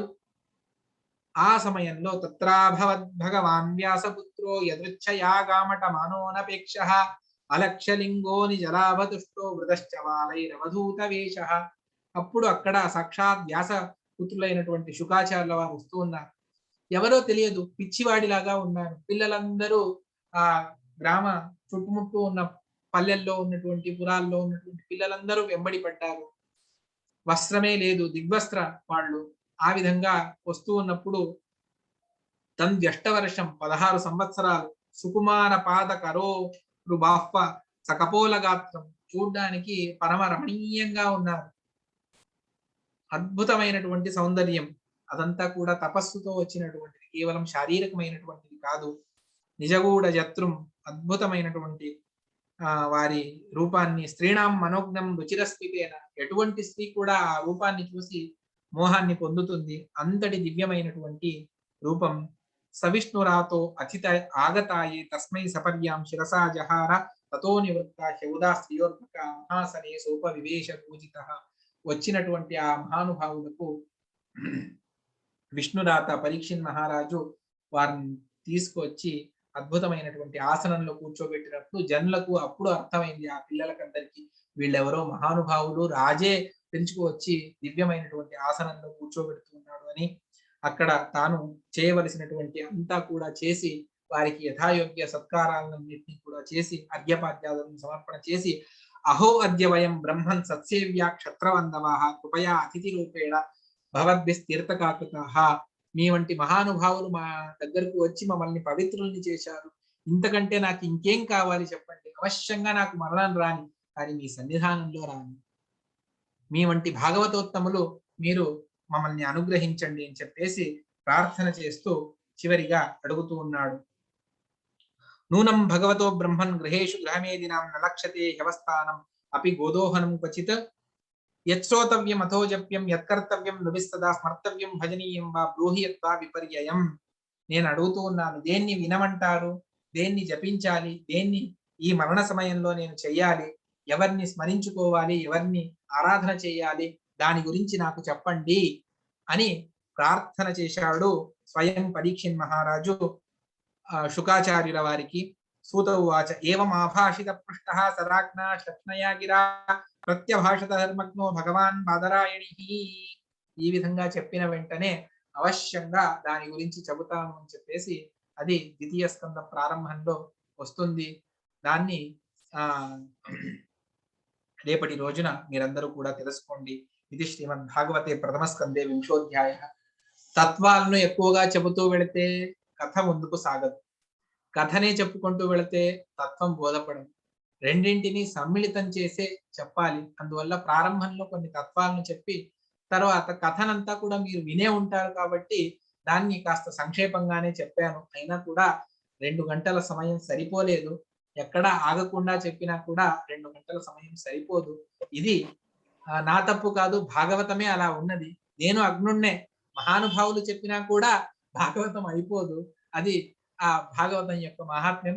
అది రచించినటువంటి వ్యాసుల వారు, చెప్పినటువంటి శుకాచార్యుల వారు, మాకు ఉపదేశించినటువంటి గురువులు అందరూ కూడా అందరికీ పేరు పేరున నమస్కారం చేస్తూ అస్మద్ గురువంతర్గత సమస్త గురువంతర్గత తత్వాభిమాని దేవతాంతర్గత భారతీయ రమణ ముఖ్య ప్రాణాంతర్గత గ్రంథ ప్రతిపాద్యుడైనటువంటి ఆ శ్రీకృష్ణుడి పాదార విందమును ఇందు సమర్పణ చేస్తూ ఉన్నాను. ఇందులో ఏదైనా 1-2 గుణాలు ఉంటే అది నాకు విద్యను బోధించినటువంటి మా గురువులు మాహులి ఆచార్యుల వారి దయ, వారి కరుణ. ఇంకా ఏదైనా తప్పులుంటే అది నా అనవధానం వల్ల వచ్చినటువంటిది. అందువల్ల ఆ తప్పులను సరిదిద్దుకునేటువంటి అనుగ్రహాన్ని గురువులు చేయని చెబుతూ ఈ అవకాశాన్ని ఇచ్చినటువంటి ఈ పరిషత్ ద్వారా దివ్యమైనటువంటి స్వాముల వారి ఆదేశంతో అద్భుతమైనటువంటి జ్ఞాన కార్యాన్ని జరిపిస్తూ ఉన్నటువంటి వాసుదేవాచార్యుల వారికి శతధ వందనములను సమర్పణ చేస్తూ, అదే విధంగా ఇటువంటి కార్యం జరగాలి అని అపేక్ష చాలా సంవత్సరాల నుండి చేస్తూ ఉన్నారు పత్రి వెంకట పిఏఎస్ రావు గారు. వారికి, వారి బంధువులైనటువంటి సత్యనారాయణ గారికి, వారికి భగవంతుడు విశేషంగా అనుగ్రహించని అని చెప్పేసి చెబుతూ, అదే విధంగా మీరందరూ కూడా శ్రద్ధగా వచ్చి, నేను ఎవరొస్తారో ఎవరు లేదో అనుకున్నాను, కానీ 83 మంది ఇప్పటికి ప్రస్తుతానికి ఉన్నారు. మీరందరూ కూడా శ్రద్ధగా వింటూ ఉన్నారు. ఇదే విధంగా 14 రోజుల వరకు కూడా మీరు వినండి. భాగవతం అత్యుత్తమమైనటువంటిది, అందులో ఏ సందేహం లేదు. చెప్పేటువంటి విద్వాంసులు, చాలా అధ్యయనం చేసినటువంటి విద్వాంసులు ఉన్నారు. నిర్విఘ్నంగా మీకు ఈ భాగవత శ్రవణం జరగాలి అని భగవంతుడిని ప్రతిరోజు ప్రార్థన చేస్తుంది. ఇంకేం దొరికినా ఈ 3 నుంచి 5 మాత్రం నాకు ఇంకే పనులు లేకుండా చూసుకొని భాగవతాన్ని మేము వినేట్టుగా భగవంతుడు మమ్మల్ని అనుగ్రహించని. ఎందుకంటే ఇది దివ్యమైనటువంటి భాద్రపద మాసం, ప్రోష్టపద సందర్భం. అందువల్ల అవశ్యంగా వినాలి. అందరూ కూడా సమయాన్ని చేసుకొని ఈ భాగవతాన్ని వినండి అని చెబుతూ అందరికీ భగవంతుడు అనుగ్రహించని అని ప్రార్థన చేస్తూ శ్రీకృష్ణార్పణమస్తు. హరయే నమః. సమయం ఎక్కువ తీసుకున్నందుకు ఆర్గనైజర్స్ ని అన్యతా భావించవద్దు అని కోరుకుంటూ శ్రీకృష్ణార్పణమస్తు. ఎవరు వెళ్ళవద్దు. ఇప్పటిదాకా ఆచార్యుల వారు సమయం అల్పమైన, విషయం బహుగా ఉన్న దాంట్లో 2 రకాలుగా తత్వము మరియు కథ రెండింటినీ కూడా సమ్మిళితం చేస్తూ, కొందరు తత్వం కోసమే వింటారు, కొందరు కథలు కోసమే వింటారు. ప్రారంభ దశలో ఉన్నవారు కథలు వింటారు. వారికి అభిరుచి కల్పించడానికి మేము కథలు అనివార్యంగా చెప్పాలి. తత్వం చెప్పడం మొదలు పెడితే మ్యాథమెటిక్స్ క్లాస్ లో నుంచి పిల్లలు పారిపోయినట్టు వెళ్ళిపోతారు. అలాగా ఎవరికైతే అది ఇష్టం ఉంటుంది వాళ్ళు వస్తారు. అలా కాకుండా అందరూ కావాలి. కావున తత్వం వచ్చినప్పుడు తత్వ ప్రధానంగా, కథ ఇతిహాసాలు వచ్చినప్పుడు దానికి ప్రధానంగా చెప్పేటువంటి ఒక బాధ్యత ఆ వక్త వారికి ఉంటుంది. ఆ విధంగా మన విజయసింహాచార్య వారు చాలా అద్భుతంగా చక్కగా చెప్తూ వచ్చారు. వారికి మన తెలుగు మధ్వ మహాపరిషత్ ద్వారా శతశః అనంత కోటి నమస్కారాలతో ధన్యవాదాలు తెలియజేస్తూ, మీ అందరి తరఫున కూడా ఇవాళ ఈ కార్యక్రమాన్ని మనకు చేయటానికి ఆర్థిక చేయూతన అందించినటువంటి నందగిరి సత్యనారాయణ గారు, అలాగే పిఏఎస్ రావు, పత్రి అనంత శేషశయనరావు గారు, వారి యొక్క కుటుంబానికి భగవంతుడు దీర్ఘాయురారోగ్య భాగ్యాలు ఇవ్వాలి అని చెప్తూ, ఇప్పటిదాకా ఆచార్యుల వారు భాగవతం చెప్పారు. 21 అధ్యాయాల దాకా ఉన్నది. దాన్ని పూజ్య వాదిరాజ స్వాముల వారు చాలా సంక్షేపంగా కేవలం 10 శ్లోకాల్లో భాగవత అనుక్రమణిక అని చెప్పారు. దాన్ని నేను చెప్తాను, ఒక్కసారి పారాయణం చేయండి. 10 శ్లోకాలు 5 నిమిషాల్లో అయిపోతుంది. స్క్రీన్ పైన కూడా వచ్చేసింది మీకు అందరికీ, దాన్ని చూసుకోవచ్చు, జూమ్ చేసుకోండి. నందగిరి సత్యనారాయణ గారు పలుకుతారు, మిగతా వాళ్ళందరూ మ్యూట్ లో ఉంటారు. మనసులో మీరు చెప్పండి. అంటే ఇప్పటిదాకా ఏదైతే విజయసింహాచార్య వారు చెప్పారో దాని సారాంశం వాదిరాజ స్వాముల వారు భాగవత అనుక్రమణిక అన్నటువంటి దాంతో మనకి ఇచ్చారు. దాన్ని పారాయణం చేసి ఇవాల్టి ప్రసంగాన్ని మనం ముగిద్దాం. రేపటికి పండిత రఘుప్రేమాచార్య గారు వస్తారు. సరిగ్గా 3 గంటలకు మొదలవుతుంది. రేపు ఆ కార్యక్రమంలో పాల్గొందాం. పారాయణం చేసి సమాప్తి చేద్దాం. హరయ్య నమః. రమాయా రమణం నత్వా, సత్యనారాయణ గారు వాయిస్ రావాలి. తురంగ వదనం హరిం అనుక్రమణికాధ్యాయం వ్యాకరిష్యే యథామతి. మంగళాచరణం ప్రోక్తం. నందగిరి సత్యనారాయణ గారిది మ్యూట్ చేయాలి, అది అన్మ్యూట్ చేయాలి. ఆనందరావు గారు అధికారాది వర్ణనం సూత శౌనక సంవాద శూద్ర జన్మ ప్రకీర్తితం శ్రీమద్ భాగవత స్తైన్య కథనం చ ప్రకీర్తితం పాండవానాం కథా ప్రోక్త సేనా యుద్ధ పరస్పరం గదా యుద్ధేన భీమేన దుర్యోధనవదస్తథా అశ్వత్థామస్తు పార్థేన యుద్ధం తేన పరాజయః శిరోమణే సమాధానం కృష్ణేనైవ తు మోచనం పాండవాగమనం భీష్మ స్తుతిరత్రైవ కీర్తితా దేహత్యాగస్తు భీష్మస్య ధర్మరాజస్య పాలనం కృష్ణస్య సంస్తుతి కుంత్యా కృతా భక్త్యాత్ర కీర్తితా ద్వారకా గమనం పశ్చాత్ ఉత్తరా గర్భపాలనం దేహత్యాగస్తు సంప్రోక్తో గాంధారీ ధృతరాష్ట్రయోః ప్రలాపశ్చైవ పార్థానాం यदु नाशस्ततः परम् स्वर्ग प्राप्तिः पांडवानां राज्य प्राप्ति परीक्षितः तदुत्पत्ति समाख्यानम् दिग्जये कलिनिग्रहः मृगया गमनं प्रोक्तम् विप्रशापः ततः परम् भगीरथ्यां प्रवेशश्च शुकस्यागमनं ततः